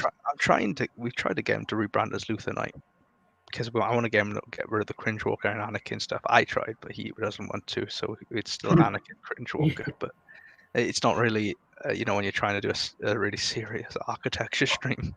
Yes, and I've been trying to get him on one of these streams, but I found out that the time zone difference, and then of course with your Foundation podcast and his working life in New York and everything, it's I'm gonna have to do it. Like I was thinking of actually doing like an election night stream for the US presidential one. Yeah. The thing about that is you cannot be up against so much challenge. I don't know if it's much point. That's what That's what I was thinking, because I knew like Sargon and Not So Obvious and probably Academic Agent and everyone else and their mother's going to be doing it. Well, So a lot of them will be on Sargon stream. But I'd rather watch an American one of those because they have more in-depth knowledge. So if I can, I'd watch Crowder. Yeah, same. I watched Crowder last time. Crowder would be a good one. Maybe who else? Ben Shapiro can also be a good one. Well, he would do it the Daily Wire, so all of them would be together. You know, yeah, Daily Wire. Him and Clavin and Matt Walsh and Knowles, they'll do it together. Do you know I quite enjoyed watching for it? I think it was a midterm. Sticks and Razor did a partially one together. Sticks is a word watch if he did a show. Oh, and then possibly if Matt Christensen and Blonde in the Belly of the Beast did one. I'd probably be interested. Okay, lads. I think Christensen deserves more of a shout out. I think he's hugely underrated. Yes. Yes. So it's that. I'll leave you with that. Yeah. Final message: expand the Navy. And again, thank you everyone for tuning in, and have a good night, everyone. Good night, guys. And I'll see you all later.